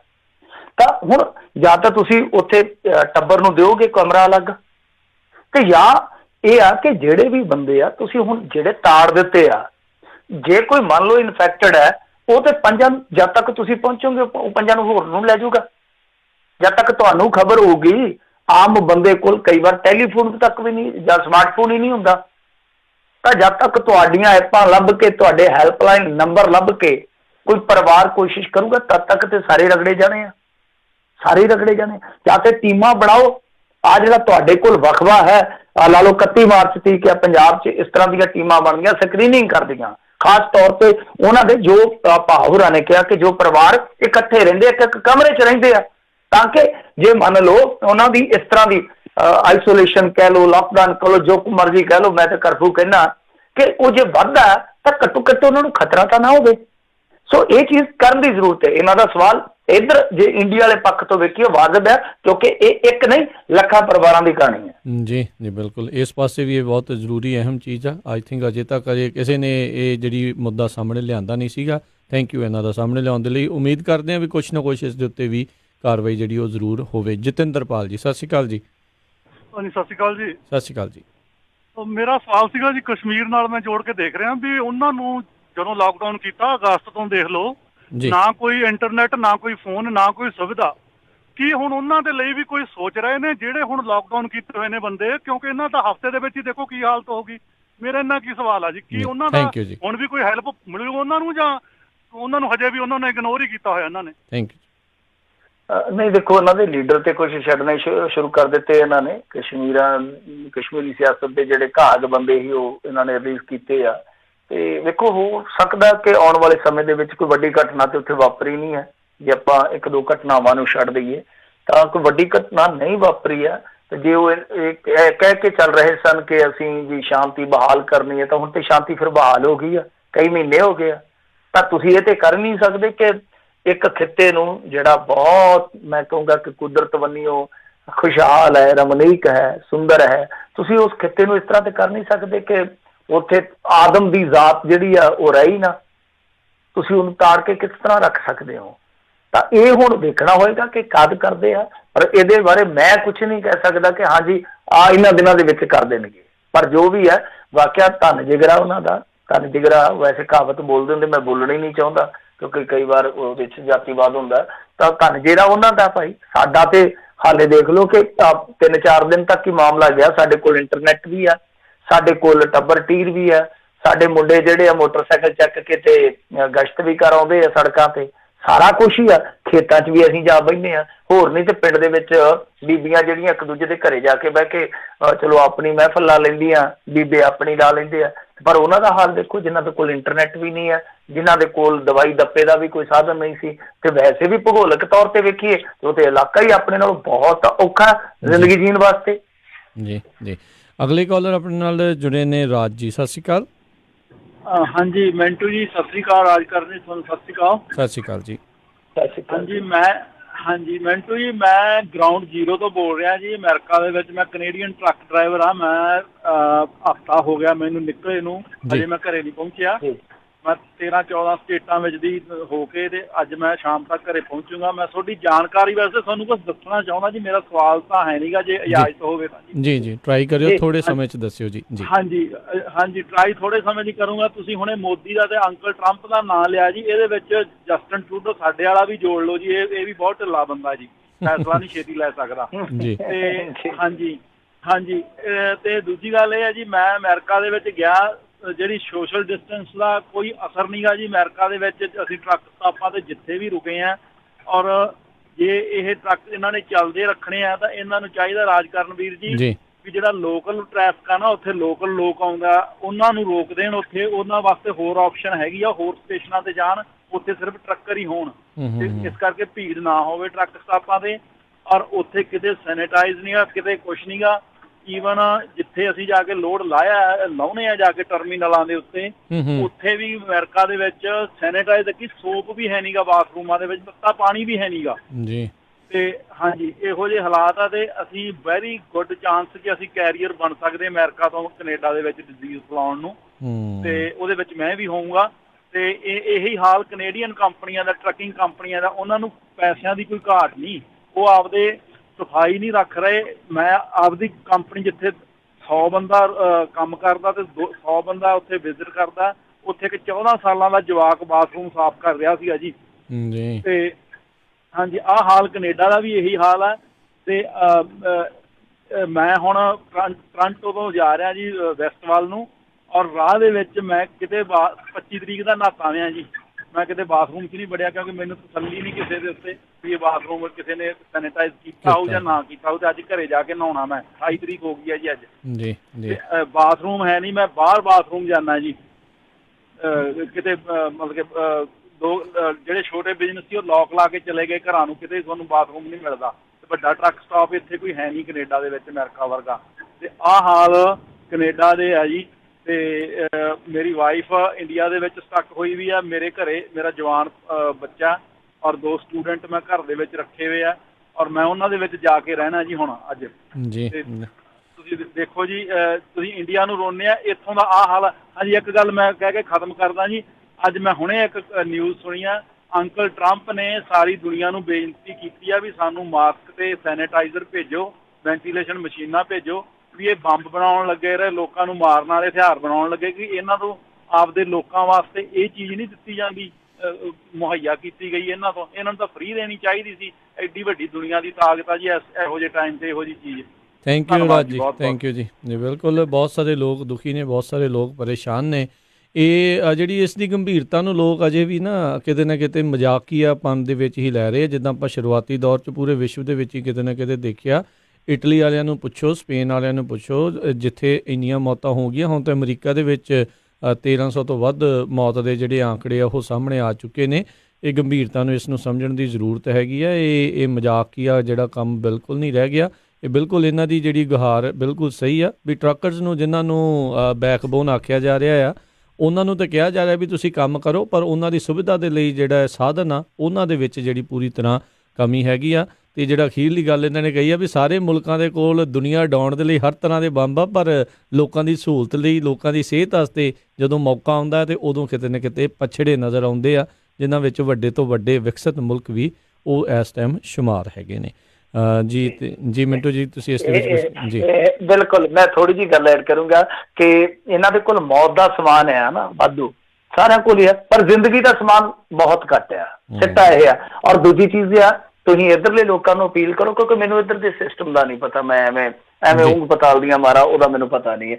ਤੇ ਦੂਜੀ ਚੀਜ਼ ਹੈ ਕਿ ਮੈਂ ਆਪਣੇ ਏਰੀਏ ਦੇ ਲੋਕਾਂ ਨੂੰ, ਆਪਣੇ ਇਲਾਕੇ ਦੇ, ਆਪਣੇ ਦੇਸ਼ ਦੇ ਬੰਦਿਆਂ ਨੂੰ, ਵਸ਼ਿੰਦਿਆਂ ਨੂੰ ਜ਼ਰੂਰ ਬੇਨਤੀ ਕਰੂੰਗਾ ਕਿ ਰੱਬ ਦਾ ਵਾਸਤਾ ਹੁਣ ਧਾਰਮਿਕ ਸਥਾਨਾਂ ਵਾਸਤੇ, ਧਰਮਸ਼ਾਲਾਵਾਂ ਵਾਸਤੇ, ਸਿਵਿਆਂ ਵਾਸਤੇ, ਗਲੀਆਂ ਨਾਲੀਆਂ ਵਾਸਤੇ ਇੱਕ ਵਾਰੀ ਗਰਾਂਟਾਂ ਮੰਗ ਕੇ, ਕਮਿਸ਼ਨ ਖਾਣ ਵਾਲੇ ਉਹ ਸਾਰੇ ਨਾ ਫੰਡੇ ਪਾਸੇ ਕਰਕੇ ਤੁਸੀਂ ਸਿਹਤ ਸਹੂਲਤਾਂ, ਸਿੱਖਿਆ ਦਾ ਢਾਂਚਾ, ਰੁਜ਼ਗਾਰ ਵਾਸਤੇ ਮੰਗਣਾ ਸ਼ੁਰੂ ਕਰੋ। ਤਾਂ ਹੀ ਗੱਲ ਬਣਨੀ ਆ। ਤੁਹਾਨੂੰ ਪਤਾ ਲੱਗ ਗਿਆ ਨਾ ਕਿ ਵੈਂਟੀਲੇਟਰ ਦੀ ਕੀ ਕੀਮਤ ਹੁੰਦੀ ਹੈ। ਮੰਗ ਕੇ ਬਹਿ ਜਾਂਦੇ ਆ। ਮੇਰੇ ਪਿੰਡ ਹੀ 6 ਧਰਮਸ਼ਾਲਾਵਾਂ ਸਾਰੀਆਂ ਕਬਜ਼ੇ 'ਚ ਲੋਕਾਂ ਦੇ। ਕਰ ਲਓ ਗੱਲ, ਲੰਬੀ ਹਲਕੇ 'ਚ ਕਿੰਨੀ ਆਉਣ ਲੱਗੀ। ਜੀ ਨਿਰਮਲ ਸਿੰਘ ਲਾਲੀ ਜੀ, ਸਤਿ ਸ਼੍ਰੀ ਅਕਾਲ ਜੀ, ਸਵਾਗਤ ਹੈ। ਸਤਿ ਸ਼੍ਰੀ ਅਕਾਲ ਜੀ। ਹਾਂਜੀ, ਮੈਨੂੰ ਸਰ ਜੀ ਮੇਰਾ ਸਵਾਲ ਇਹ ਆ ਕਿ ਜਿਹੜੀ UN ਆ ਉਹਦਾ ਅਧਿਕਾਰ ਖੇਤਰ ਕੀ ਆ, ਅਤੇ ਕੀ UN ਜਿਹੜੀ ਆਪਣੀ ਜ਼ਿੰਮੇਵਾਰੀ ਫਰਜ਼ ਨੂੰ ਚੰਗੀ ਤਰ੍ਹਾਂ ਨਿਭਾ ਰਹੀ ਆ। ਤੀਸਰਾ ਸਵਾਲ ਨਾਲ ਹੀ ਇਹ ਆ ਕਿ ਜਿਵੇਂ ਕਿ ਅਫਗਾਨਿਸਤਾਨ ਦੇ ਵਿੱਚ ਸਿੱਖਾਂ ਨਾਲ ਜੋ ਕੁਝ ਵੀ ਹੋਇਆ, ਉਹਦੇ ਲਈ ਹੁਣ ਤੱਕ UN ਨੇ ਕੀ ਕੀਤਾ ਜਾਂ ਕੀ ਕਰ ਰਹੀ ਹੈ ਕੁਛ? ਜੀ ਥੈਂਕ ਯੂ ਜੀ। ਮੈਨੂੰ ਇੰਨਾ ਗੁੰਝਲਦਾਰ ਸਵਾਲ ਤੁਸੀਂ ਕਰ ਦਿੱਤਾ, ਇੰਨੀ ਮੇਰੀ ਤੌਫੀਕ ਨਹੀਂ ਹੈ। ਪਰ UN ਹੈ ਜਿਹੜਾ, ਉਹ ਇੱਕ ਤਰ੍ਹਾਂ ਨਾਲ ਕਹਿ ਰਹੀ ਹੈ ਕਿ ਦੇਸ਼ਾਂ ਦੀ ਇੱਕ ਮਹਾ ਪੰਚਾਇਤ ਕਹਿ ਲਓ। ਉਹਦੇ ਵਿੱਚ ਜਿਹੜਾ ਇੱਕ ਅਧਿਕਾਰ ਖੇਤਰ ਆ, ਹੁਣ ਇਹ ਅਧਿਕਾਰ ਖੇਤਰ ਤੇ ਹੈ ਨਹੀਂਗਾ ਕਿ ਜਿਸ ਤਰ੍ਹਾਂ ਮੰਨ ਲਓ ਕਿ ਇੱਕ ਦੇਸ਼ ਆ, ਉਹਦੇ ਅੰਦਰੂਨੀ ਜੋ ਮਸਲੇ ਉਹਨਾਂ ਦੇ ਵਿੱਚ ਟੰਗ ਅੜਾਊਗਾ। 2 ਦੇਸ਼ਾਂ ਦੇ ਮਸਲੇ ਆ ਜਾਂ 2 ਦੇਸ਼ਾਂ ਤੋਂ ਬਹੁਤੇ ਆ, ਸ਼ਾਇਦ ਉਹਨਾਂ ਦਾ ਅਧਿਕਾਰ ਖੇਤਰ ਉਹ ਹੈ, ਉਹ ਅਧਿਕਾਰ ਖੇਤਰ ਹੈ। UN ਨੇ ਹੱਥ ਠੋਕਾ, ਇਹ ਮੈਨੂੰ ਪਤਾ, ਇਹ ਤੁਹਾਨੂੰ ਵੀ ਪਤਾ ਹੋਣਾ। ਇਸ ਟਾਈਮ ਹੱਥ ਠੋਕਾ ਜੋ ਪੂੰਜੀਵਾਦੀ ਆ, ਜੋ ਇਸ ਵੇਲੇ ਹੈਗੇ ਆ, ਉਹ ਜਿਹੜੀਆਂ ਤਾਕਤਾਂ, ਖਾਸ ਤੌਰ ਤੇ ਤੁਹਾਨੂੰ ਪਤਾ ਹੀ ਅਮਰੀਕਾ, ਤਾਂ ਉਹ ਹੱਥ ਠੋਕਾ। WHO ਬਾਰੇ ਵੀ ਕਿਹਾ ਜਾਂਦਾ ਕਿ ਉਹ ਵੀ ਇੱਕ ਤਰ੍ਹਾਂ ਨਾਲ ਇੱਕ ਲਾਈਨ ਤੇ ਚੱਲਦੀ ਪਈ ਹੈ ਇਸ ਵੇਲੇ। ਸੋ ਕਹਿਣ ਦਾ ਭਾਵ ਇਹ ਹੋਆ ਕਿ ਅਧਿਕਾਰ ਖੇਤਰ ਤੇ ਫਿਰ ਉਦੋਂ ਰਹਿ ਹੀ ਕੁਛ ਨਹੀਂ ਜਾਂਦਾ। ਜਦੋਂ ਹੱਥ ਠੋਕਾ ਹੀ ਬਣ ਗਿਆ ਕੋਈ ਸੰਗਠਨ, ਤਾਂ ਫਿਰ ਉਹਦਾ ਅਧਿਕਾਰ ਖੇਤਰ ਹੈ ਜਿਹੜਾ, ਉਹ ਬਸ ਨਾਂ ਦਾ ਹੀ ਹੋ ਸਕਦਾ। ਤਾਂ ਜੇ UN ਜੇ ਇਸ ਤਰ੍ਹਾਂ ਦਾ ਹੀ ਭੂਮਿਕਾ ਅਦਾ ਨਾ ਕਰਦਾ ਹੁੰਦਾ, ਤੇ ਦੇਖੋ ਇਰਾਕ ਤੇ ਜਦੋਂ ਹਮਲਾ ਕੀਤਾ ਸੀਗਾ, ਉਦੋਂ ਅਮਰੀਕਾ ਤੇ ਇੰਗਲੈਂਡ ਨੇ ਕੀ ਕਿਹਾ ਸੀਗਾ, ਤੇ ਮੁੜ ਕੇ ਉਸੇ ਹੀ ਅਖਬਾਰਾਂ ਨੇ, ਉਸੇ ਹੀ ਮੀਡੀਆ ਨੇ, ਉਹ ਸ਼ਾਇਦ ਉਸ ਸਮੇਂ ਬਲੇਅਰ ਸਨ, ਮੈਨੂੰ ਯਾਦ ਕਰਾਇਓ, ਜਿਹੜੇ ਉਹ ਪ੍ਰਾਈਮ ਮਿਨਿਸਟਰ ਸਨ, ਤੇ ਮੁੜ ਕੇ ਉਸੇ ਹੀ ਫੈਸਲੇ ਨੂੰ ਲਾਲਸ਼ਾਹੀ ਨਾਲ ਲਿਖਿਆ ਗਿਆ ਸੀਗਾ ਮੀਡੀਆ ਵੱਲੋਂ, ਕਿਉਂਕਿ ਉੱਥੇ ਕੁਛ ਮਿਲਿਆ ਹੀ ਨਹੀਂ ਜੋ ਇਹਨਾਂ ਨੇ ਦਾਅਵਾ ਕੀਤਾ ਸੀ। ਉਸ ਮੁਲਕ ਨੂੰ ਫਨਾਹ ਕਰ ਦਿੱਤਾ। ਫਿਰ ਬਹਾਨੇ ਬਣਾ ਕੇ ਕਿੰਨੇ ਮੁਲਕ ਉਡਾ ਦਿੱਤੇ। UN ਜੇ ਕਰਨ ਤੇ ਆਉਂਦਾ ਤੇ ਉਹ ਮੁਲਕ ਬਚਾਏ ਨਹੀਂ ਸੀ ਜਾ ਸਕਦੇ। ਜੀ ਨਹੀਂ ਬਿਲਕੁਲ, ਇਹਦੇ ਵਿੱਚ ਤਾਂ ਕੋਈ ਦੋਰਾਵਾ ਨਹੀਂ। ਇੱਕ ਬਿਊਰੋਕ੍ਰੇਸੀ ਦਾ ਇੱਕ ਘਰ UN ਹੈਗਾ। ਇਸ ਦੇ ਬਾਰੇ ਤਾਂ ਜਿਹੜੇ ਵਰਤਦੇ ਵੀ ਆ ਉਹਨੂੰ ਉਹ ਵੀ ਕਹਿੰਦੇ ਨੇ ਵੀ ਇੱਥੇ ਹੋਰ ਕੁਛ ਨਹੀਂ, ਸਿਰਫ ਤੇ ਸਿਰਫ ਕਰਪਸ਼ਨ ਜਿਹੜੀ ਉਹ ਰਹਿ ਗਈ ਆ। ਲੋਕਾਂ ਦੇ ਉੱਤੇ, ਮਾੜਿਆਂ ਦੇ ਉੱਤੇ ਕਹਿ ਲਓ ਵੀ, ਹਿਮਾਤੜਾਂ ਦੇ ਉੱਤੇ, ਹਿਮਾਤੜ ਮੁਲਕਾਂ ਦੇ ਉੱਤੇ ਜਿਹੜਾ ਆ ਇਹ ਜ਼ੋਰ ਚਲਾਉਣ ਨੂੰ ਜਿਹੜਾ ਕਿਤੇ ਨਾ ਕਿਤੇ ਜਿਹੜਾ ਇਹ ਰਹਿ ਗਿਆ ਆ। ਹੁਣ ਅਮਰੀਕਾ ਵਾਲੇ ਵੀ ਕਹਿੰਦੇ ਵੀ ਅਸੀਂ ਨਹੀਂ ਮੰਨਦੇ ਤੁਹਾਡੀਆਂ ਇਹ ਚੀਜ਼ਾਂ ਨੂੰ, ਉਹ ਚੀਜ਼ਾਂ ਨੂੰ। ਉਹਨਾਂ ਨੂੰ ਥੋੜ੍ਹੀ ਕੁਛ ਆਖਦੇ ਆ। ਜਿਹੜਾ ਕੋਈ ਹੋਰ ਹੁੰਦਾ ਹੈ ਉਹਨਾਂ ਦੇ ਖਿਲਾਫ ਜਿਹੜਾ ਜ਼ਰੂਰ ਉਹ ਹੋ ਜਾਂਦੇ ਨੇ। ਸੋ ਇਹ ਤਾਂ ਇਹਦੇ ਵਿੱਚ ਕੋਈ ਦੋਰਾਵਾਂ ਨਹੀਂ ਹੈਗੀਆਂ। ਬਹੁਤ ਕੁਛ ਉੱਥੇ ਇਰਾਕ ਦੇ ਵਿੱਚ ਕਰਾਇਆ ਸੀ ਉਹਨਾਂ ਨੇ ਜੀ। ਆਪਾਂ ਦੇਖਿਆ ਹੀ ਸੀਗਾ ਕੁਰਦਿਸ਼ ਲੋਕਾਂ ਨੇ ਜਦੋਂ ਕਰਾਇਆ ਸੀਗਾ, ਕੀ ਉਹਦਾ ਉਹਨਾਂ ਨੇ ਕਰ ਲਿਆ, ਉਹ ਰੈਫਰੈਂਡਮ ਕਰਾਇਆ ਸੀ ਉਹਨਾਂ ਨੇ, ਬੜੀ ਮੈਜੋਰਟੀ ਨਾਲ ਜਿੱਤੇ। ਕੀ ਕਰਾ ਲਿਆ ਸੀਗਾ। ਸੋ ਇਹ ਤਾਂ ਮਰਜ਼ੀ ਆ ਜੀ ਇਹਨਾਂ ਦੀ। ਜਿੱਥੇ ਵੱਡੀਆਂ ਤਾਕਤਾਂ ਦਾ ਸੂਤ ਆਉਂਦਾ ਆ ਉੱਥੇ ਉਦੋਂ UN ਤਾਂ ਨੂੰ ਹੋ ਜਾਂਦਾ, ਅਦਰਵਾਈਜ਼ ਜਿਹੜੀ ਅਸਲੀ ਨਹੀਂ ਸੁਣੀ ਜਾਂਦੀ। ਇਹ ਤਾਂ ਇਹ ਕਹਿਣ ਦੀਆਂ ਗੱਲਾਂ, ਇਹ ਸਿਰਫ ਤੇ ਸਿਰਫ ਕਾਗਜ਼ੀ ਇੱਕ ਸ਼ੇਰ ਹੈਗਾ, ਹੋਰ ਕੋਈ ਜ਼ਿਆਦਾ ਚੀਜ਼ ਨਹੀਂ ਹੈਗੀ ਇਹ ਮੈਨੂੰ ਲੱਗਦਾ। ਤੇ ਮਿੰਟੂ ਜੀ ਬਹੁਤ ਬਹੁਤ ਤੁਹਾਡਾ ਧੰਨਵਾਦ ਕਰਦੇ ਹਾਂ, ਤੁਸੀਂ ਸਾਡੇ ਨਾਲ ਜੁੜੇ, ਇਹਨਾਂ ਖਬਰਾਂ ਬਾਰੇ ਜਾਣਕਾਰੀ ਦਿੱਤੀਆਂ ਤੇ ਜਿਹੜੇ ਸਰੋਤੇ ਨੇ ਸਵਾਲਾਂ ਦੇ ਜਵਾਬ ਦਿੱਤੇ। ਬੜੀ ਮਿਹਰਬਾਨੀ, ਧੰਨਵਾਦ, ਸਤਿ ਸ਼੍ਰੀ ਅਕਾਲ ਜੀ। ਧੰਨਵਾਦ ਜੀ, ਸਤਿ ਸ਼੍ਰੀ ਅਕਾਲ ਜੀ। ਤੇ ਸਰੋਤਿਓ, ਇੱਥੇ ਹੀ ਸਾਡਾ ਅੱਜ ਦਾ ਇਹ ਪ੍ਰੋਗਰਾਮ ਸਮਾਪਤ ਹੈ। ਮਿਲਦੇ ਹਾਂ ਤੁਹਾਨੂੰ ਸਾਰਿਆਂ ਨੂੰ ਅਗਲੀ ਵਾਰ। ਉਦੋਂ ਤੱਕ ਲਈ ਮੇਰੇ ਵੱਲੋਂ ਵੀ ਤੁਹਾਨੂੰ ਸਾਰਿਆਂ ਨੂੰ ਪਿਆਰ ਸਤਿਕਾਰ ਸਤਿ ਸ਼੍ਰੀ ਅਕਾਲ। ਜਿਉਂਦੇ ਵਾਸਤੇ ਰਹੋ, ਹੱਸਦੇ ਖੇਡਦੇ ਰਹੋ, ਸੁਣਦੇ ਰਹੋ ਪੰਜਾਬੀ ਰੇਡੀਓ USA।